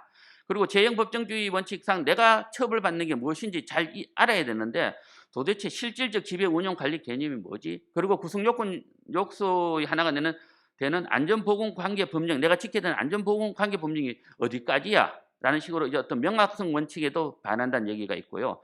그리고 지금까지는 이제 산안법 위반 사망사고에는 7년 이하의 징역이었고 업무상 과실치사는 5년 이하의 금고였습니다. 그런데 갑자기 같은 사고에 대해서 중처법 하나 만들었다고 해서 경영 책임자에게 1년 이상의 징역, 1년 이상의 징역을 처하는 게 너무 갑자기 뛴 거 아니냐. 이게 과연 과잉검증 원칙에 위배되는 것이 아니냐 하는 이런 논란이 있을 수 있습니다. 결국 나중에 이제 어떤 사고가 발생하면은 어떤 중대재해처벌법의 어떤 그런 원칙에 위반으로 한 위헌 법률 제청 신청이 있을 수가 있고 헌법 소원 심판 청구도 있을 수 있다고 보여집니다. 자, 그러면은 이게 이제 오늘 제가 말씀드리고 하던 핵심입니다. 아까 잠깐 이제 2000 물류창고 화재 사고에서 말씀드렸다시피 중대재해가 발생하면은 기업 입장에서는 삼중고에 시달릴 수밖에 없습니다. 형사 대응해야 되고 행정 대응해야 되고 민사 대응을 해야 됩니다. 형사 대응은 그 경찰도 들어와서 업무상 과실치사 조사하고 시민재해 같은 경우에는 경찰이 또 시민재해 조사하죠. 노동청에서도 나와서 산업안전보건법 위반 조사하고 그리고 또 중대산업재해를 조사하게 됩니다. 그리고 노동청에는 그 외에도 재해 조사를 하는 과정에 특별감독도 하고 특별감독 결과 또 형사처벌 사항이 있으면은 다시 처벌 라인으로 가고 또 아니면 과태료로 물린다든지 그다음에 작업 중지 명령을 하고 진단 명령을 내립니다. 지금 광주 사건을 보면은 일단 경찰이 다 들어갔지 않습니까? 그리고 노동청도 들어가서 이제 특별감독 하고 있지 않습니까? 그리고 지금 보면은 이제 뭐 처음에는 사건 사실관계 확인하고 지금 이제 어떤 것이 재해 원인이 되었냐 이제 확인하고 있는 과정인데 그 과정에서 지금 제가 확인한 바에 의하면 압수수색만 해도 지금 현대 본사했고 또 현장 사무소 했고 협력업체 사무소 다 했고 감리 사무소도 다 했습니다. 그리고 심지어는 광주 서구청까지 해서 17곳을 압수수색했다고 합니다. 그리고 지금 재해 원인 조사도 지금 위에서 산업안전보건공단에서 같이 나와서 재해 원인을 조사하고 있는 이런 과정에 있습니다. 그러면은 이제 압수수색 이런 강제 수사지 않습니까? 서류 제출, 임의 제출 많이 받았을 거고요. 그리고 지금 사망자가 어쨌든 지금은 1명으로 확인되었지만 향후 조금 더 늘어나지 않습니까? 그러면은 이제 사망자가 다수이기 때문에 어떤 신병 처리까지 들어갈 겁니다. 그럴 가능성이 굉장히 높아 보이는 그런 사고입니다. 지금 입건된 사람들은 뭐 현장 소장, 원청의 현장 소장, 뭐 하청의 현장 소장 이런 사람들인 것으로 보이는데 차츰 좀 어떤 자기의 직접적 주의 의무 위반과 관련해서 확장될 가능성이 높아 보입니다. 이런 형사 대응과 행정 대응이 같이 있고 행정 대응도 만만한 게 아닙니다. 작업 중지 내리면은 이 기업 입장에서는 하루하루가 이제 소중한 날들인데 이제 이게 지금 아마 전국적으로 아마 다 작업 중지된 것 같은데 굉장히 힘들지 않습니까? 그리고 이제 또 민사적으로도 이제 중대재해처벌법이 징벌적 손해배상 책임을 도입해서 손해의 5배 이내에서 이제 배상하도록 되어 있습니다. 그러니까 예전처럼 그렇게 합의도 쉽지가 않습니다. 그리고 사회적 비난 여론이 높으면 높을수록 합의가 쉽지 않거든요. 그런데 어쨌든 이런 것도 기업에서 다 감당해야 될 삼중고의 하나입니다. 형사 대응, 행정 대응, 민사 대응.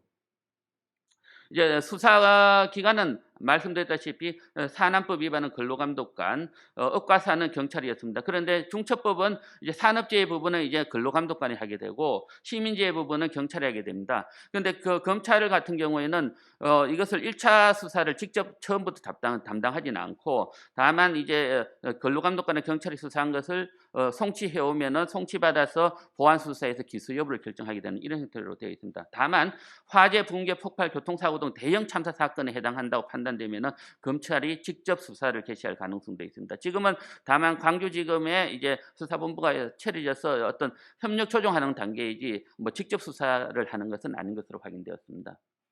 지금 형사 절차도 보면은 이제 1차 수사 기관인 고용노동부와 이제 경찰이 있는데 고용노동부는 예전처럼 이제 검찰로부터 직접 지휘를 받는 그런 관계로 되어 있고 경찰은 요즘은 이제 협력 관계로 바뀌어서 자기들이 기소라고 판단되는 부분만 송치하고 불송치 사건은 그냥 기록만 넘겨줍니다. 그러면은 검찰이 보고 이건 재수사가 필요하다 하면은 불송치 사건은 재수사 요청하는 이런 구조로 되어 있습니다. 그러니까 지휘 관계냐 협력 관계냐는 약간의 차이가 요즘 있습니다. 그리고 예전 위반보다는 달리 이제 중첩법 위반은 안전보건 확보 의무 위반이 중심으로 되어 있습니다. 그러니까 안전보건 확보 의무를 이행했느냐 이런 데 대한 압수수색이 이제 필수적으로 나오게 될 것 같고요. 그리고 지휘 감독 관계를 확인하기 위해서 통신 사실 확인 자료 제공 요청 강제 수사가 될 것 같습니다. 그리고 경영 책임자나 안전보건 관리 책임자에 대한 이제 신병 처리 등도 이제 진행될 것으로 보입니다. 좀 행정 절차 보면은 기본적으로 이제 사고가 발생하면은 이제 사업주는 작업 중지를 하고 근로자 대피 조치해야 되겠죠. 그리고 중대재해 발생 보고를 해야 되고 산업재해 조사표도 제출해야 됩니다. 이거는 과태료상으로 돼 있는데 이제 중대재해 산업 발생 보고하고 산업재해 조사표 제출. 그런데 비난 여론은 많이 이게 만약 적시해 줘야 되는데 제때 하지 않으면은 뭐 언론 등을 통해서 비난 여지는 많더라고요. 그러니까 이런 것도 놓치지 않고 제때 할 필요가 있어 보입니다. 그리고 고용노동부 장관이 작업 중지 명령을 내리고 안전보건 진단 명령을 내리고 안전보건 개선 계획 수립 시행 명령을 내립니다. 그러면 이게 특히 작업 중지는 보면은 해당 작업만 작업 중지시키는 수가 있고 또 그 작업과 동일한 작업을 중지시킬 수도 있고 해당 사업장 전체 작업을 중지시킬 수도 있고 이번 광주 사건은 그 광주시 전체 작업까지 중지시켰지 않습니까? 그러니까 이런 고용노동부 장관이 명령이 내려오면은 이에 대해서 적절하게 대응하는 그런 대응 능력도 갖추어야 할 것으로 보입니다.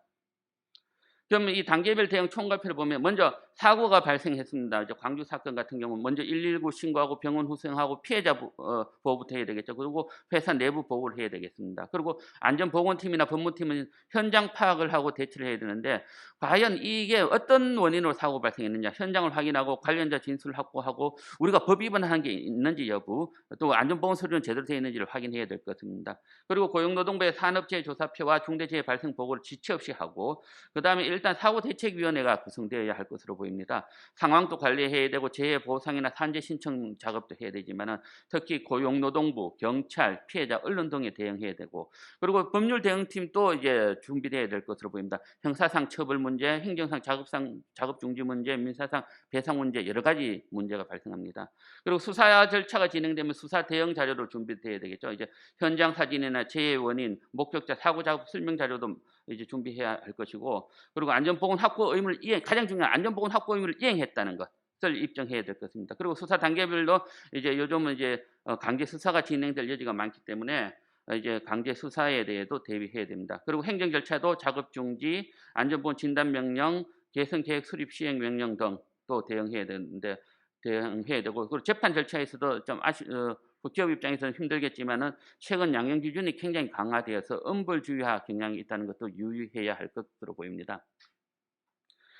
결국 지금까지 설명드린 바와 같이 형벌 주체가 경영 책임자, 현장 소장 외에 경영 책임자로까지 확장되었고 보호 대상도 근로자 외에 종사자로 확장되었고 보호 장소도 실질적 지배 운영 관리 개념을 통해서 많이 확장되었습니다. 그리고 책임도 형사 책임도 엄청 많이 강화되었고 징벌적 배상 책임도 도입되었고 현실적으로 다음 주부터 시행되게 됩니다. 그러니까 기업 입장에서는 준비를 하지 않을 수가 없는 상황입니다.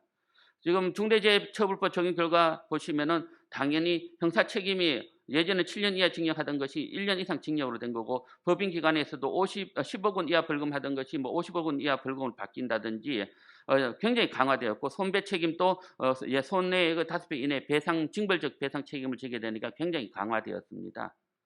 자, 그러면은 이제 우리가 명확히 인식해야 되는 게 중처법은 경영 책임자 등에게 안전보건 구조적 책임을 부여한 것입니다. 그러니까 경영 책임자에게 형사 책임이 있음을 선언한 것이거든요. 그러니까 각 기업에서는 우리 경영 책임자가 누군지, 우리 경영 책임자가 해야 될 역할이 무엇인지를 분명하게 인식하고 그리고 중대재해처벌법을 요구하는 것은 안전보건관리 체계를 철저히 확립하라는 겁니다. 그러니까 우리 회사 현황을 분석해서 이제 중처법에 따른 의무사항 15개 사항을 제대로 이행하고 있는지를 확인하고 개선 방향을 수립해서 이제 고쳐 나가야 되고 또 나중에 만약에 대비해서 이제 자료도 보존해야 될 것입니다. 그리고 제가 생각한 거는 이제 중대재해 이제 가장 중요한 거는 선철저 예방, 후 신속 대응입니다. 선철저 예방이라는 관점에서는 이제 기본적으로 이런 우리 회사 현황을 파악하고 법을 제대로 지키고 있는지 이제 그리고 안전보건 관리 시스템을 잘 구축하는 것 이런 겁니다. 그런데 만약의 경우에 이제 사고가 이제 발생했을 때 안타깝지만은 이런 경우에는 대응을 잘해야 되거든요. 그런데 회사에서는 이제 중대재해 발생 시 가정 상황을 한번 생각해서 대응팀을 미리 구성해서 시뮬레이션을 해보는 게 굉장히 중요하다고 생각합니다. 저희들 공무원 시절을 보면 을지 연습 이런 거 하지 않습니까? 가상 상황을 발생 상황을 상정하고 메시지를 부여해서 거기에 따라 갖고 문서 플레이를 다 한번 해봅니다. 그런 식으로 기업 입장에서도 선철저 예방 외에 후 신속 대응을 위해서 어떤 중대재해 발생 시 대응팀을 사전 구성해서 시뮬레이션을 한번 해보는 것도 굉장히 의미 있다고 생각됩니다. 그리고 만약 중대재해가 발생하면 신속한 현장 대응, 형사, 민사, 행정 대응, 법적 대응을 진행해 나가야 될 것입니다. 저희 화우의 경우에는 지금 중대재해 TF를 구성해서 지금까지 선철저 예방 관점에서 한 50개 기업에 대해서 이제 컨설팅을 해드렸습니다. 안전보건관리 시스템 구축에 관해서. 그리고 이제 후 신속 대응과 관련해서 중대재해 비상대응팀을 구성했습니다. 결국 검찰, 법원, 그리고 경찰, 그리고 고용노동부 산업안전공단의 각 분야 부처의 어떤 전문가들을 전문가들로 구성한 어떤 비상대응팀을 만들어서 이제 대응 능력을 제고시키고 있습니다. 자, 혹시 지금까지 설명드렸다시피 선철저 예방, 후 신속 대응 잘 지켜주시기 바랍니다. 감사합니다. 네, 김재욱 변호사님 강의 감사드립니다. 그럼 지금부터 잠시 쉬는 시간을 갖도록 하겠습니다. 지금 시간 일정이 조금 지연된 관계로 11시 45분부터 다음 Q&A 세 번째 섹션을 시작하도록 하겠습니다. 그럼 자유로운 휴식을 취하시고 강의 시작 전까지만 착석해 주시기 바랍니다. 감사합니다.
네, 잘 쉬셨습니까? 네, 시간 관계상 휴식 시간을 많이 드리지 못한 점 양해 부탁드립니다. 그럼 지금부터 마지막 세 번째 세션인 Q&A 세션을 진행하도록 하겠습니다. 이번 Q&A 과정은 먼저 사전에 저희에게 전달해 주신 질의에 대해서 패널들이 답변을 하고 이후 현장에서 추가 질의를 받는 시간을 갖도록 하겠습니다. 그럼 단상에 앉아 계시는 패널들을 간략히 소개해 드리겠습니다. 제 왼쪽부터 화우의 오태환 변호사님, 김재옥 변호사님, 화우 소속이시자 전 산업안전보건연구원 원장이셨던 고재철 원장님, 그리고 오늘 특별히 함께 자리해 주신 전 고용노동부 정책실장이셨던 권영순 실장님입니다. 그럼 Q&A 세션을 시작하도록 하겠습니다. 예, 저희가 오늘 좀 시간이 촉박해서 말도 빨리 하고 뭐 이렇게 돼서 좀 전달이 됐는지 걱정이 앞서는데요. Q&A와 관련된 부분은 저희가 사전에 신청을 받을 때 좀 질문 사항들을 받은 게 있습니다. 그래서 질문 사항들을 좀 유형별로 구분해서 간단하게 설명을 드리고 먼저 설명을 드리고 그리고 나서 현장에 계신 분들에 대한 질의응답도 좀 받도록 하겠습니다. 첫 번째 슬라이드입니다. 경영 책임자의 의미와 범위가 애매한 것 같은데 구체적인 내용은 무엇인지, 입법 미비라면 이후 판례에 의존해야 하는 것인지. 기본적으로 말씀드린 것처럼 경영 책임자는 CEO를 특정하는 것으로 일단 이해할 수 있습니다. 다만 CSO인 경우에는 안전보건에 관한 업무에 대한 조직인력 예산에 관한 최종 의사결정권을 가지는 것으로 본다면 경영 책임자의 지위가 인정될 수 있을 것 같습니다. 두 번째로 경영 책임자의 범위와 사업주와 경영 책임자의 구분은 어떻게 해야 되나요? 기본적으로 사업주는 법적 주체를 의미합니다. 그러니까 개인 사업주는 개인 사업주가 그 자체가 법인체고요. 법인의 경우에는 법인 그 자체가 사업주이고, 그 산업안전보건법은 이 사업주, 제가 말씀드린 것처럼 법인에 대해서 기본적인 수호 의무를 부여하고 있는 구조인데, 중대재해처벌법은 사람에 대한 경영 책임자에 대한 수호 의무 부여이기 때문에 중대재해처벌에서 말하는 사업주는 개인 사업주만을 의미하고, 기본적으로 경영 책임자는 아까 CEO, CSO 이런 분들을 말하는 것이다. 이렇게 이해하시면 될 것 같습니다. 도급 용역 위탁 시 실질적 지배 관리 운영하는 자가 안전보건 확보 의무를 지게 되는데, 구체적으로 어떤 자를 의미하는 것인가요? 도급 용역 위탁이 이루어진 경우에도 경영 책임자는 자기의 사업의 실질적 지배 운영 관리하는 경우에는 책임을 부담합니다. 그래서 지금 이제 질문 취지를 비춰보면 도급사와 수급사가 있는 경우에 책임 소재를 묻는 취지로 이해를 한다고 하면, 수급사가 도급인 위탁이 이루어지고 실적 지배 운영 관리하는 곳에서 사업을 하는 종사자에 해당된다고 하면 원청의 경영 책임자가 그 부분에 대한 형사 책임을 부담하게 된다. 이렇게 이해하고 계시면 될 것 같습니다. 다만 주의할 점은 그 수급업체도 중대처벌법 적용 대상이 되는 사업장의 그 요건을 갖춘 경우에는 그 수급업체에도 중대처벌법이 그대로 적용이 돼서 수급업체의 경영 책임자도 똑같이 형사 책임을 부담하는 주체가 될 것 같습니다. 다음에 두 번째 슬라이드입니다.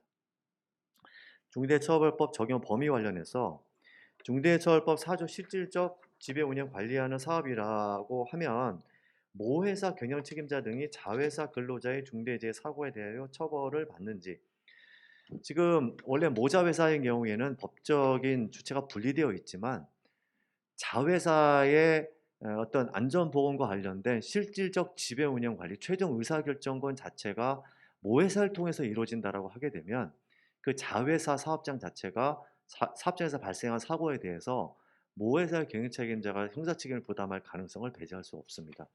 그래서 저희도 많은 업체에 그런 경우를 봤는데요. 지주사와 계열사 관계라든지, 그래서 지주사나 계열사 관계에서나 모자회사의 관계에서 자회사나 계열사에서 발생한 중대재해로 인한 책임 관계가 모회사나 지주사로 올라오지 않도록 엄격하게 차단하는 것이 좀 필요해 보입니다.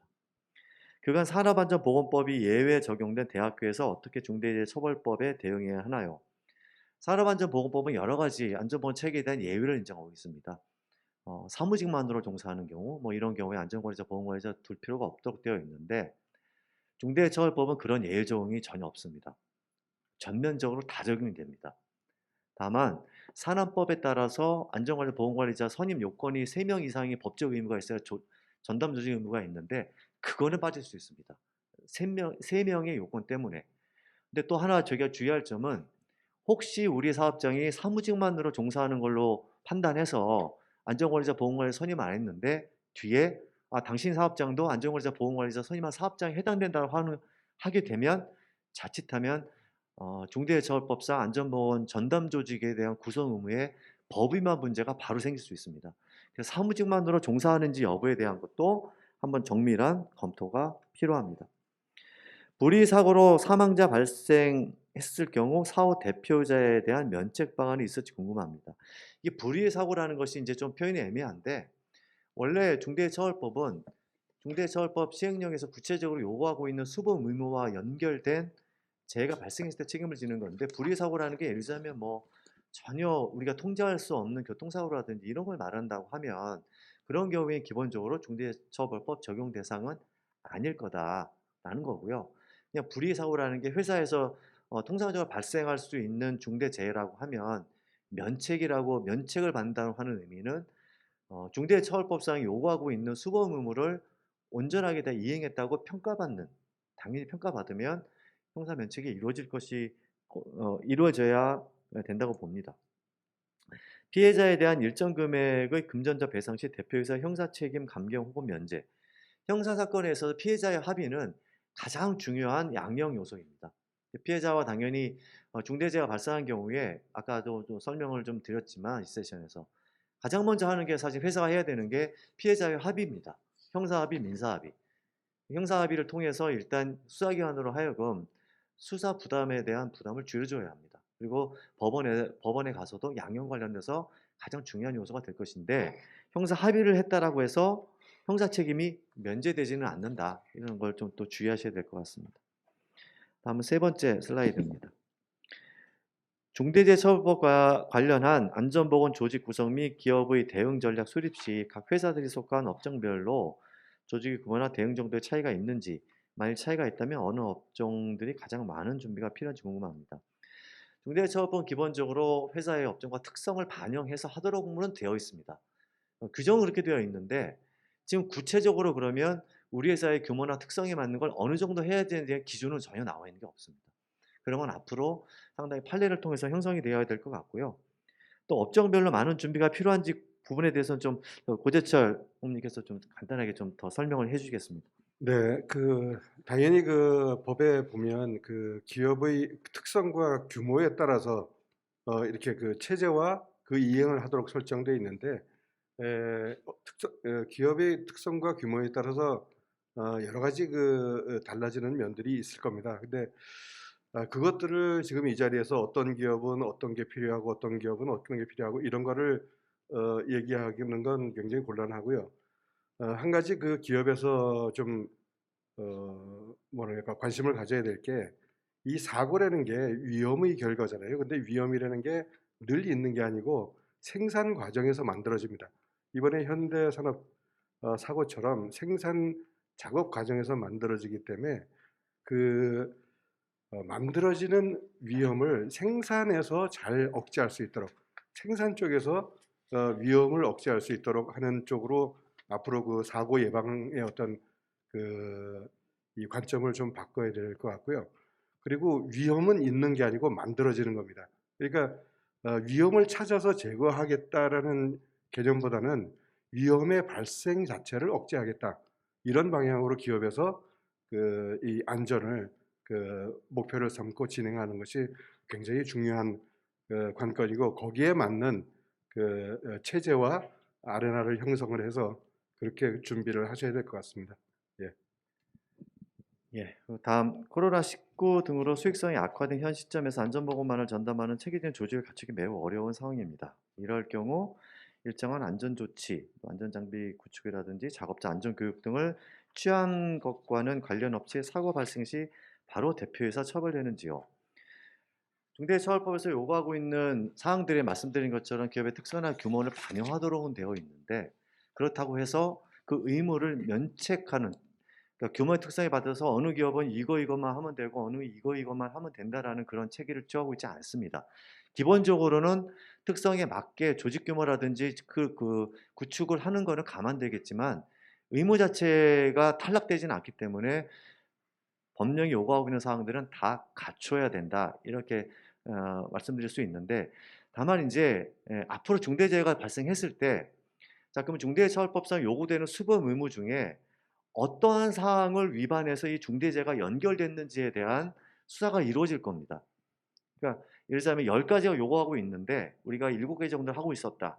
그런데 실제 사고가 그 7가지에 갖춰진 부분이 아니고 3가지로 발생한 것인지 7가지로 발생한 것인지에 대한 인과관계의 연결점을 찾아가는 과정에서 우리가 준비해야 사항이 부족했느냐, 충분했느냐 이 관점이 될 겁니다. 그래서 앞으로 이 형사 인과관계의 연결점과 관련된 부분에 관련 쟁점이 실제 법 시행 이후에는 가장 핵심적인 쟁점으로 부각될 가능성이 높아 보입니다.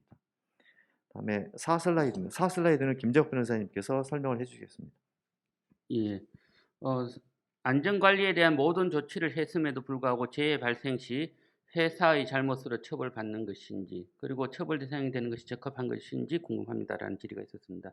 일단은 중처법의 가장 큰 특징 우리가 이제 형사법규 보면은 뭘 하지 마라 하고 하면 처벌하는 겁니다. 살인하지 마라 살인하면 처벌하는 형태인데 중처법은 해라 안 하면 처벌하는 이런 형태입니다. 그러니까 보통의 형사법규는 자기 어떤 행위가 있었을 때 처벌하는 건데 우리 중처법은 뭘 안 했을 때 부작위를 처벌하는 이런 형태로 되어 있거든요.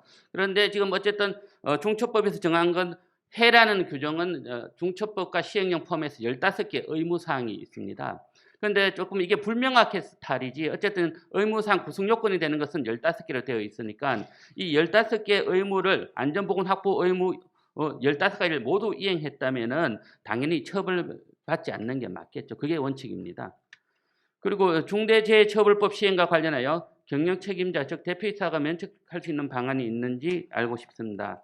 이것도 한 가지입니다. 우리가 법과 시행령이 정하고 있는 안전보건 확보 의무를 모두 이행했다면은 이 안전보건 확보 의무 이행과 무관한 사고가 발생한 데 대해서까지 책임지는 것은 아닌 것으로 보입니다. 그리고 이 질문의 취지가 혹시 아까 우리가 경영 책임자 개념이 두 가지가 있거든요. 사업을 대표하고 사업을 총괄하는 권한과 책임이 있는 사람 A와 또 이에 준하여 안전보건에 관한 업무를 담당하는 사람 B가 있습니다. 그러니까 CEO와 CSO로 대별되는데 여기에 관해서는 고용노동부는 뭐 A 외에 B가 있더라도 반드시 A가 면책되는 것은 아니라는 것은 입장을 보이고 있고 다만 이제 나중에 실제 사건이 발생했을 때에는 실질적으로 안전보건에 관한 책임이 A에게 있는지 B에게 있는지 한번 따져보겠다는 입장은 표명하고 있습니다. 그리고 세 번째 질문은 계열사 대표가 지주사 대표를 겸직하고 계열사의 컨트롤타워를 지주사에서 운영하는 게 바람직한지 지금 보면은 우리가 중처법이 요구하고 있는 기준은 각 사업 또는 사업장별로 업무를 이제 안전보건 확보 의무를 이행하도록 하고 있습니다. 그런데 만약에 지주사에서 계열사가 A, B, C, D가 있는데 이거 다 컨트롤 한다 그러면은 만약에 안전보건에 관한 업무 최종 권한자가 지주사에 있다 이렇게 평가되어 버린다면은 각 계열사 A, B, C, D에서 발생한 사고에 관한 책임을 지주사의 CSO 내지 CEO가 책임지게 될 가능성이 많습니다. 그리고 그런 식으로 이제 망라적으로 하는 게 과연 그 회사의 적절한 안전보건 관리 체계 구축에 도움이 되는지도 의문이 있을 수도 있고요. 그러니까 법이 정한 대로 사업 또는 사업장 단위로 어떤 컨트롤 타워를 만들어가는 것이 바람직해 보입니다. 그리고 5번째 슬라이드입니다. 네. 중대재해법 수사 시 수사기관에서 집중적으로 볼 것으로 예상되는 사항이 뭐냐? 이거는 이제 의무의 경중에 관한 질문인지는 잘 모르겠는데 기존의 산업안전보건법 위반 업무는 현장의 안전수칙, 보건수칙 위반 여부를 집중적으로 조사하는 이지로 이루어졌습니다만 중대재해처벌법이 이제 시행이 되면 경영 책임자 등의 안전보건 의무 위반 여부가 논쟁이 될 겁니다. 그래서 그걸 확인하려면 결국 안전보건에 관한 경영상의 최고 의사결정권자의 서류를 중점적으로 보지 않을까. 그 서류에는 기본적으로 경영 방침에 관한 것, 규정, 그다음에 인사, 예산, 조직, 그다음에 이행, 점검, 교육, 평가 자료 이런 거의 모든 사항들이 들어간다고 보시면 되겠습니다. 그래서 이 중대재해법 처벌법 수사 시에는 경영에 관한 대단히 포괄적이고 광범위한 수사가 이루어질 것이다 라고 예상을 하는 바입니다. 그래서 여러분들이 이제 그 고용부의 그 홈페이지 들어가 보면 안전 그 진단표와 점검표들이 많이 게시가 되어 있습니다. 기본적으로. 그래서 그걸 중심으로 해서 충실히 기초적인 사항들을 준비를 미리미리 하셔야 될 것으로 이렇게 보고 있습니다. 고용노동부가 그다음에 중대산업재해에 대해서는 수사를 하느냐? 예, 그렇습니다. 아마 시민재해 같은 경우는 경찰이 하고 중대산업재해는 고용노동부가 중심이 되고 필요시에는 아마 교통부 이런 데서도 이제 합동 수사를 진행할 수는 있습니다. 그다음에 수사 진행 과정에서 검찰의 지휘를 기본적으로 받고, 그다음에 지방관서에서는 현재 7개 광역단위 그 광역 중대 산업재해 관리과가 신설돼서 작년 6월 말부터 운영 중에 있기 때문에 거기서 주로 담당하지 않을까 이렇게 예상을 하고 있습니다. 중대재해 발생 시 산업안전공단의 역할은 무엇인가? 이거 관련해서는 기존에 또 중대재해가 발생하면 이제 감독관들이 재해조사를 나갑니다. 그 경우에 재해조사 시에 이제 전문적인 자문을 얻을 수 있도록 돼 있어요, 기본적으로. 그래서 그 전문적인 자문을 얻기 위해서 안전보건공단에서 합동조사를 나갑니다. 그래서 재해조사가 끝나면 그 재조사 보고서, 재조사 의견서를 작성해서 고용부에 공단에서 고용부에 제출하게 되고, 고용부는 그거를 토대로 해서 법 위반 사항이 있으면 범죄 인지를 하고, 법 위반 사항이 없으면 종결하는 이 수순을 밟습니다. 그리고 범죄 인지와 함께 이제 수사로 전환해서 뭐 피의자 확정하고, 그다음에 위반 인과관계 소명하고 뭐 이런 절차, 기소 절차를 거치게 되고, 필요시에는 이제 과태료 부과 절차를 거치게 된다. 따라서 이제 전문적인 의견은 산업안전보건공단에서 재조사 보고서를 기초로 해서 시작이 된다, 이렇게 보시면 되겠습니다. 그 공단과 관련돼서 고재철 원장님이 공단에서 뭐 30년 이상 근무하신 분이라 간단하게 좀 몇 가지만 더 추가를 해주시겠습니까? 네, 이 문제 때문에 이제 작년에 가기 전에 벌써 그 조직 개편이 돼서 6개 광역의 광역 조사단이 만들어졌고요. 그다음에 그 본사의 중앙사고조사단이 만들어져서 이번에 그 광주도 중앙사고조사단이 내려가서 그 사고조사를 하고 있습니다. 지금 그 권 전 실장님께서 말씀하셨지만 안녕단은 주로 기술 집단입니다. 그러니까 현장에서 어떤 일이 이 생산 과정이 있었고 그 과정상에 무엇이 그 원인이 돼서 사고가 일어났는지, 이런 그 기술적이고 현장에 일어나는 일들에 대한 그 경과, 원인, 이런 것들을 조사를 해서 그 의견서를 이제 고용부에 넘기면, 고용부에서는 사법경찰로 이 말씀하신 대로 그 정리를 하셔서 검찰에 송치하는 이런 그 절차를 밟게 되는 겁니다. 예, 이상입니다. 예, 그럼 다음 6 슬라이드입니다. 김재욱 변호사님이 간단히 설명을 해주겠습니다. 중처법, 산안법 위반 모두에 해당하면 책임자와 대표이사 모두 처벌받는 것인지, 아까 말씀드렸다시피 산안법 같은 경우에는 안전보건 조치 의무 위반자, 뭐 현장 소장이나 공장장이 처벌되게 됩니다. 그리고 중처법은 경영 책임자가 처벌되게 되거든요. 물론 작은 회사는 같은 사람일 수도 있지만 큰 회사는 다를 경우가 있습니다. 그런데 다 같이 처벌받는 게 원칙입니다. 그리고 중대재해처벌법으로 경영 책임자 등이 기소될 경우 변호사 비용을 회사가 지급할 때 법적 리스크가 있는 건지, 일단 기본적으로 어떤 회사의 대표이사라고 하더라도 자기 개인의 어떤 폭력 사건이나 이런 것을 회사 비용으로 대면 안 되는 거지 않습니까? 그럼 중처법상의 의무는 보면은 경영 책임자에게 부여한 이제 구성 요건이거든요. 근데 경영 책임자 자기 개인에게 부여된 구성 요건을 위반한 행위를 갖고 회사에 법률 비용을 부담하게 한다는 것은 조금 횡령 이슈가 발생할 가능성이 높습니다. 그래서 조금 신중할 필요가 있는 내용입니다. 그리고 불가항력적인 사고로 중대 인사사고 발생 시에 형사책임을 부담해야 하는지, 원칙적으로 아닙니다. 우리가 산안법 시대에도 산업안전보건조치 의무 위반을 했지만은 사망재해가 발생했습니다. 그러면 그럼에도 불구하고 안전조치 의무 위반과 사망 사이에 인과관계가 인정되지 않는 경우, 종사자의 이례적인 어떤 행동이 게재되었다든지 이런 경우에는 책임을 지지 않았었습니다. 중대재해처벌법도 마찬가지라고 봅니다. 안전보건 확보 의무 위반하고 어떤 중대재해 결과 사이에 인과관계가 인정되지 않는, 특히 이제 불가항력적인 어떤 지진이나 화산 폭발 이런 걸로 사고가 발생해 사람이 죽었다면 인과관계가 인정되지 않는 것은 당연한 거지 않습니까? 그러니까 불가항력적인 경우에는 인과관계가 인정되지 않는다고 보고 있습니다. 예, 이상입니다. 네, 답변 감사드립니다.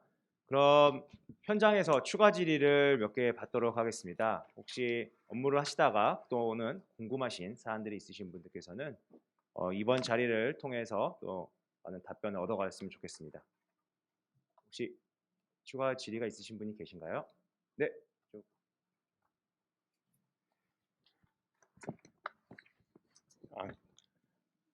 혹시 자기소개?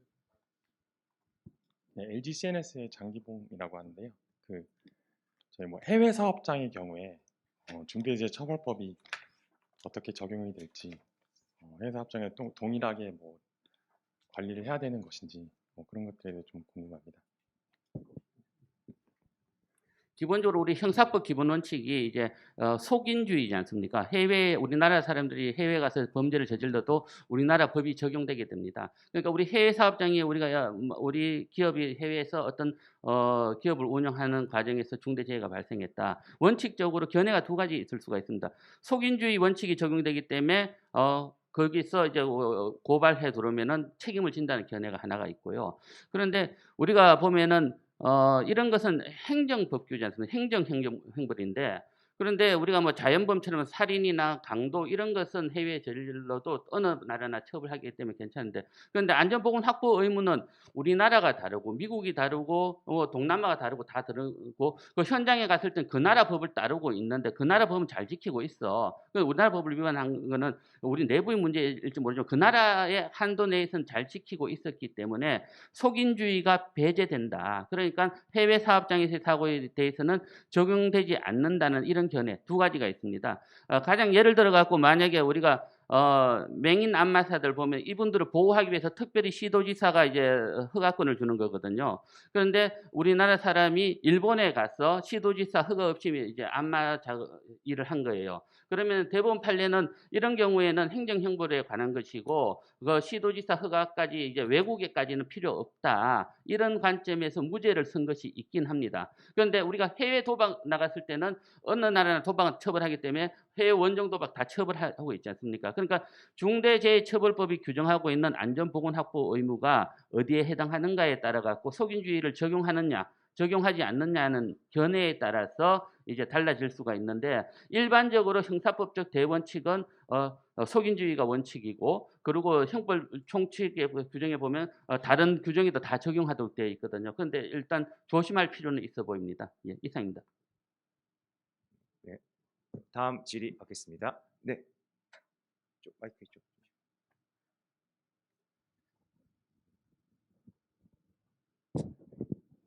제 와이어블의 이인식입니다. 두 가지 질문을 드릴 게 하나 있는데요. 첫 번째는 여기 세 번째 슬라이드에서 나왔던 업종별에 대한 그 조직 구성 요소가 틀리기 때문에 업종을 나누는데 좀 주의할 필요가 있다고 생각하는데요. 공사업종에 대한 정의가 그 산업안전보건법하고 그 다음에 건설산업기본법하고 틀리게 돼 있는 경우가 있어가지고요. 그 건설산업기본법 2조의 그 정의 보면은 거기서 소방, 전기, 통신 같은 건설공사는 제한다라고 돼 있거든요. 근데 산업안전보건법에는 그게 건설공사에 들어간다라고 돼 있어요. 그러면 이거를 제가 해석을 어떻게 해야 되는 건지 궁금해서 질의를 드리고요. 두 번째는 아까 인과관계에 대해서 제가 좀 상세하게 예를 들자면은 저희가 뭐 지하철 선로 공사를 하다가 작업장 정리정돈 위반으로 어떤 공구를 분실했어요. 근데 그게 철도의 탈선을 유발해서 중대 시민재해가 발생했을 경우, 이게 저희 대표가 사업주가 책임을 져야 되는지 중대재해처벌법, 아니면은 그 재해가 유발되기 전에 뭐 서울 메트로에서 미리 점검을 안 해서 사고가 유발됐을 경우 그쪽이 처벌되는 건지, 이런 경우는 어떤 식의 해석이 가능할지. 그러니까 예를 들어서 시민재, 그러니까 공공교통이 출발하기 전에 안전을 그쪽에서도 확보할 의무가 있다고 저는 생각을 하는데, 그게 현장에서 그쪽 공사의 책임이 들어가는 건지, 아니면 실제 작업 정리정돈을 위반해서 뭐 중대 시민재해가 발생했을 경우 그 공사에 대한 저희 사업주가 책임을 져야 되는지 궁금합니다. 먼저 질문하신 그 건설산업기본법하고 산업안전보건법상의 문제는 이런 것 같습니다. 제가 나중에 그 자료를 한번 찾아보고 정확한 건 추후로 말씀 더 드릴 텐데요. 건산법에 지금 그 전기하고 통신공사는 분리돼 있어요. 그리고 발주할 때도 분리 발주를 합니다. 그래서 전기공사업에 적용하는 법이 건설산업기본법에서 적용대회 제외 부분이 있기 때문에 그렇게 따로 관리하고 있고, 산업안전보건법상에서는 이 전기업 공사업하고 통신공사업을 분리하지 않고 전체를 다 건설업으로 보고 이렇게 법에서의 그 규정을 정하고 있는 그런 상황입니다.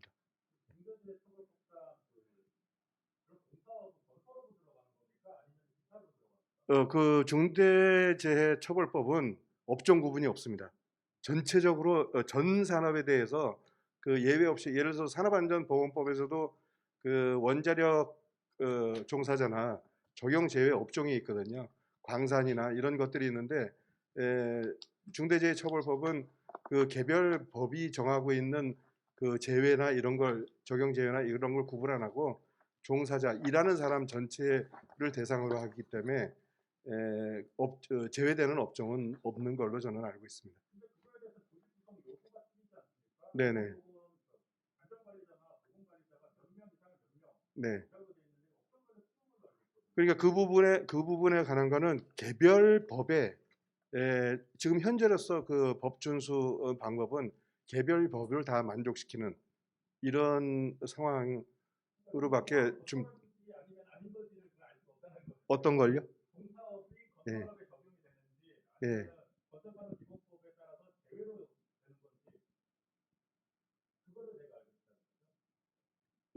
그러니까 오는 거 하고 오는 거 제외.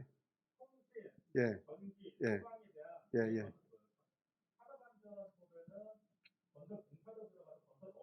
되는데요. 예. 예. 건설산업기본법에는 그게 건설 공사업이 아니라고 되어 있거든요. 예. 그러면 건설업이 아니게 되는 건지. 아니죠. 그거는 그 법에 적용을 안 받는다는 거지. 별도의 그 전기공사업법이 있고 그 통신공사법이 있고 소방설비업법이 별도로 관리되기 때문에 그쪽에서의 그 적용을 제외하고 다른 법의 적용을 받는다. 이렇게 정리가 돼 있는 걸로 알고 있습니다. 그러면은 예를 들어서 안전보건 관리 책임자는 건설업일 경우에는 20억 이상일 경우에는 그 채용하게 선임하게 돼 있거든요. 예. 근데 만약 건설업이 아닐 경우에는 50억 이상 50명 이상의 사업장에 채용하게 돼 있어요. 예. 예. 근데 이게 건설업으로 들어가면은 그 금액 가지고 결정을 하면 되는데 그러면은 금액 갖고 조직 구성을 하면은 중대재해처벌법상에서 그 안전조직 체계를 구축했다라는 거가 되잖아요. 네네. 근데 그게 50명이 기준이 되냐, 20억이 기준이 되잖아. 네, 그러니까 조- 그것도 틀린 거죠. 통신공사업이 또 한내 그 산업안전보건법에서는 건설업 그 그룹 안에 들어가기 때문에 건설업으로 보고 20억으로 생각하시면 될 것 잠깐 같습니다. 그거 이제 추가 하나 말씀드리면 아까 제가 말씀드린 안전보건 전담 조직은 안전관리자, 보건관리자로 있는 조직을 말하는 게 아닙니다. 그러니까 법상의 산업법에 따라서 안전관리자, 보건관리자는 안전보건관리 책임자의 하는 업무를 보좌하는 이런 역할을 하는 거고 중대처벌법에서 말하는 안전보건 전담 조직은 그거와 그런 것과 구분 없이 안전관리자, 보건관리자 된 조직을 말하는 것이 아니고 전사의 안전보건 관련된 업무를 기획하고 총괄하고 어디하고 이렇게 할 수 있는 전사의 별도의 조직을 말하는 것이기 때문에 지금 말씀하신 거는 산업법에 따라서 우리가 안전보건관리자 책임자를 선임해야 하나요? 하지 말아요 하는 문제는 산업법에 따라서 이루어지고 그걸 위반하면 과태료 제재 이런 제재를 받는 거고 중대처벌법에서는 어쨌거나 법적 의무가 있는 그 안전보건 전담 조직을 갖춰야 될 요건을 갖춘 경우에는 그런 사람들이 아니고 별도의 안전보건 전담 인력으로 된 조직을 갖춰라라는 취지입니다.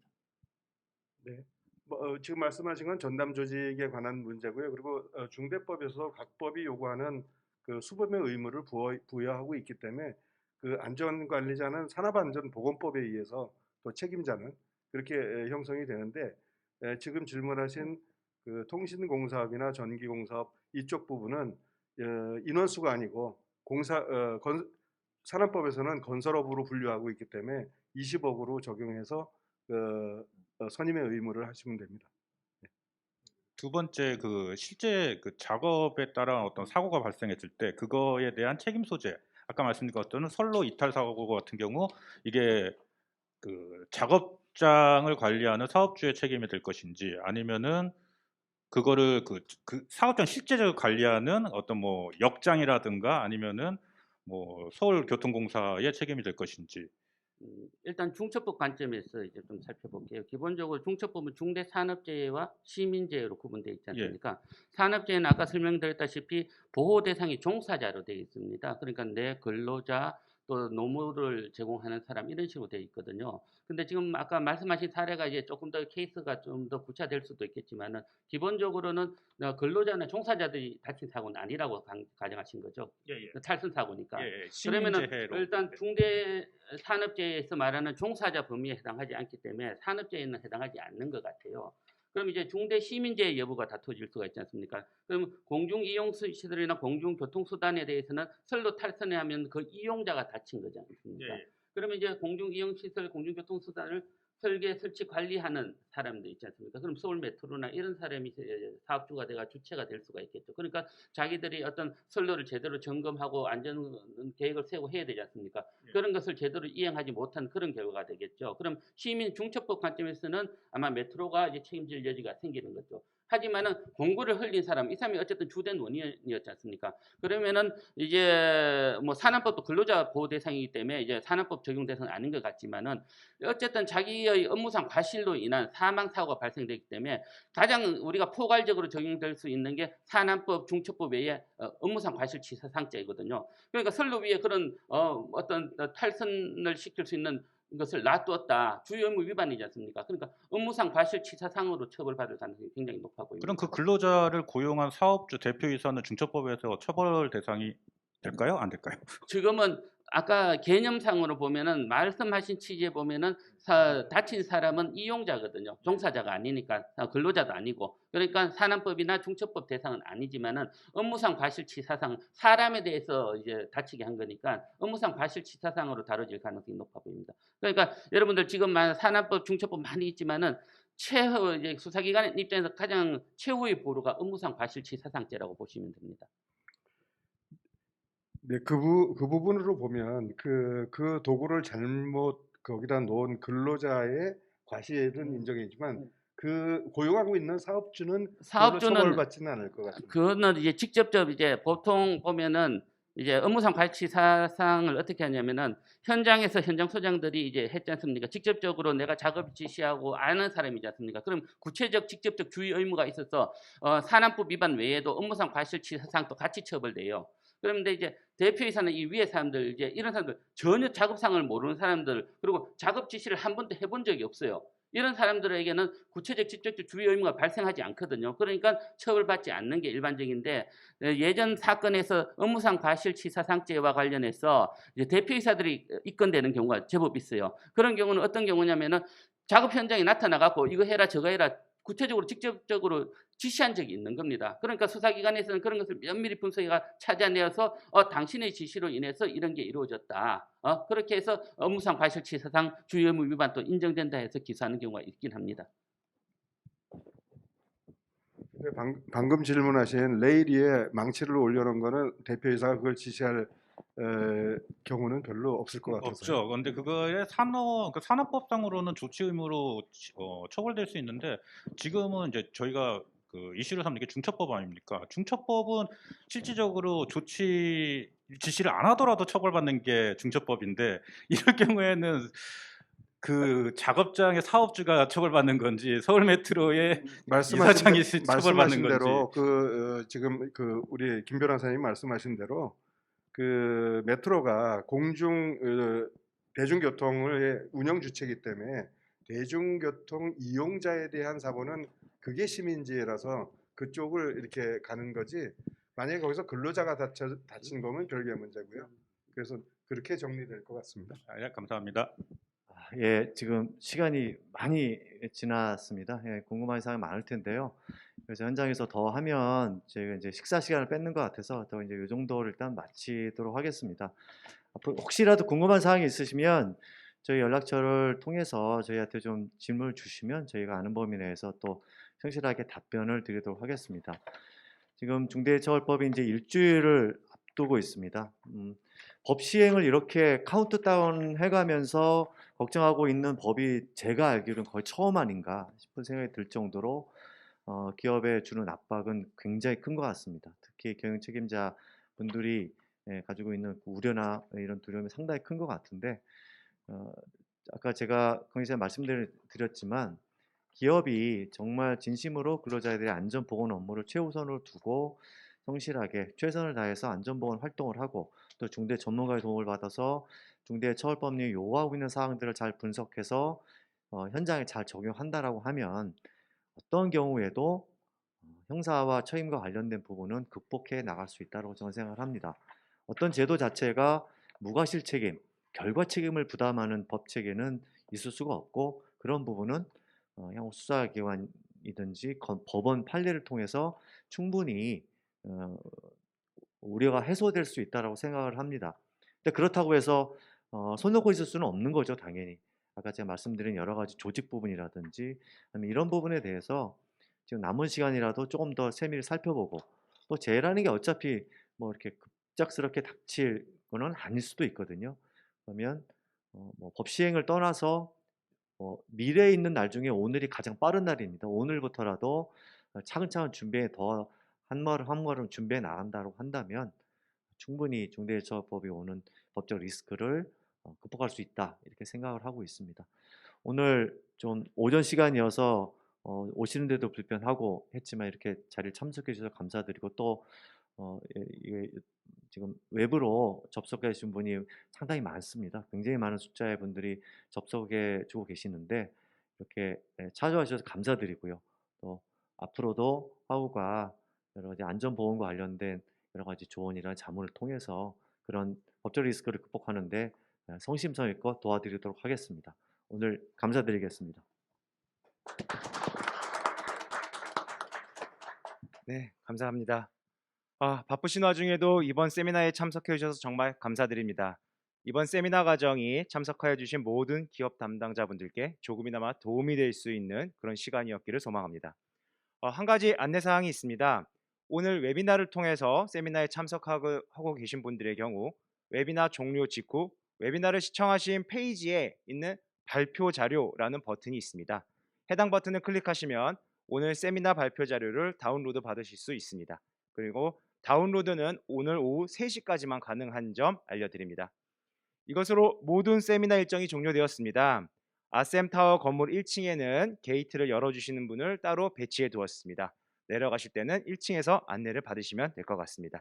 오전부터 정말 고생 많으셨습니다. 그럼 조심히 들어가시기 바랍니다. 감사합니다.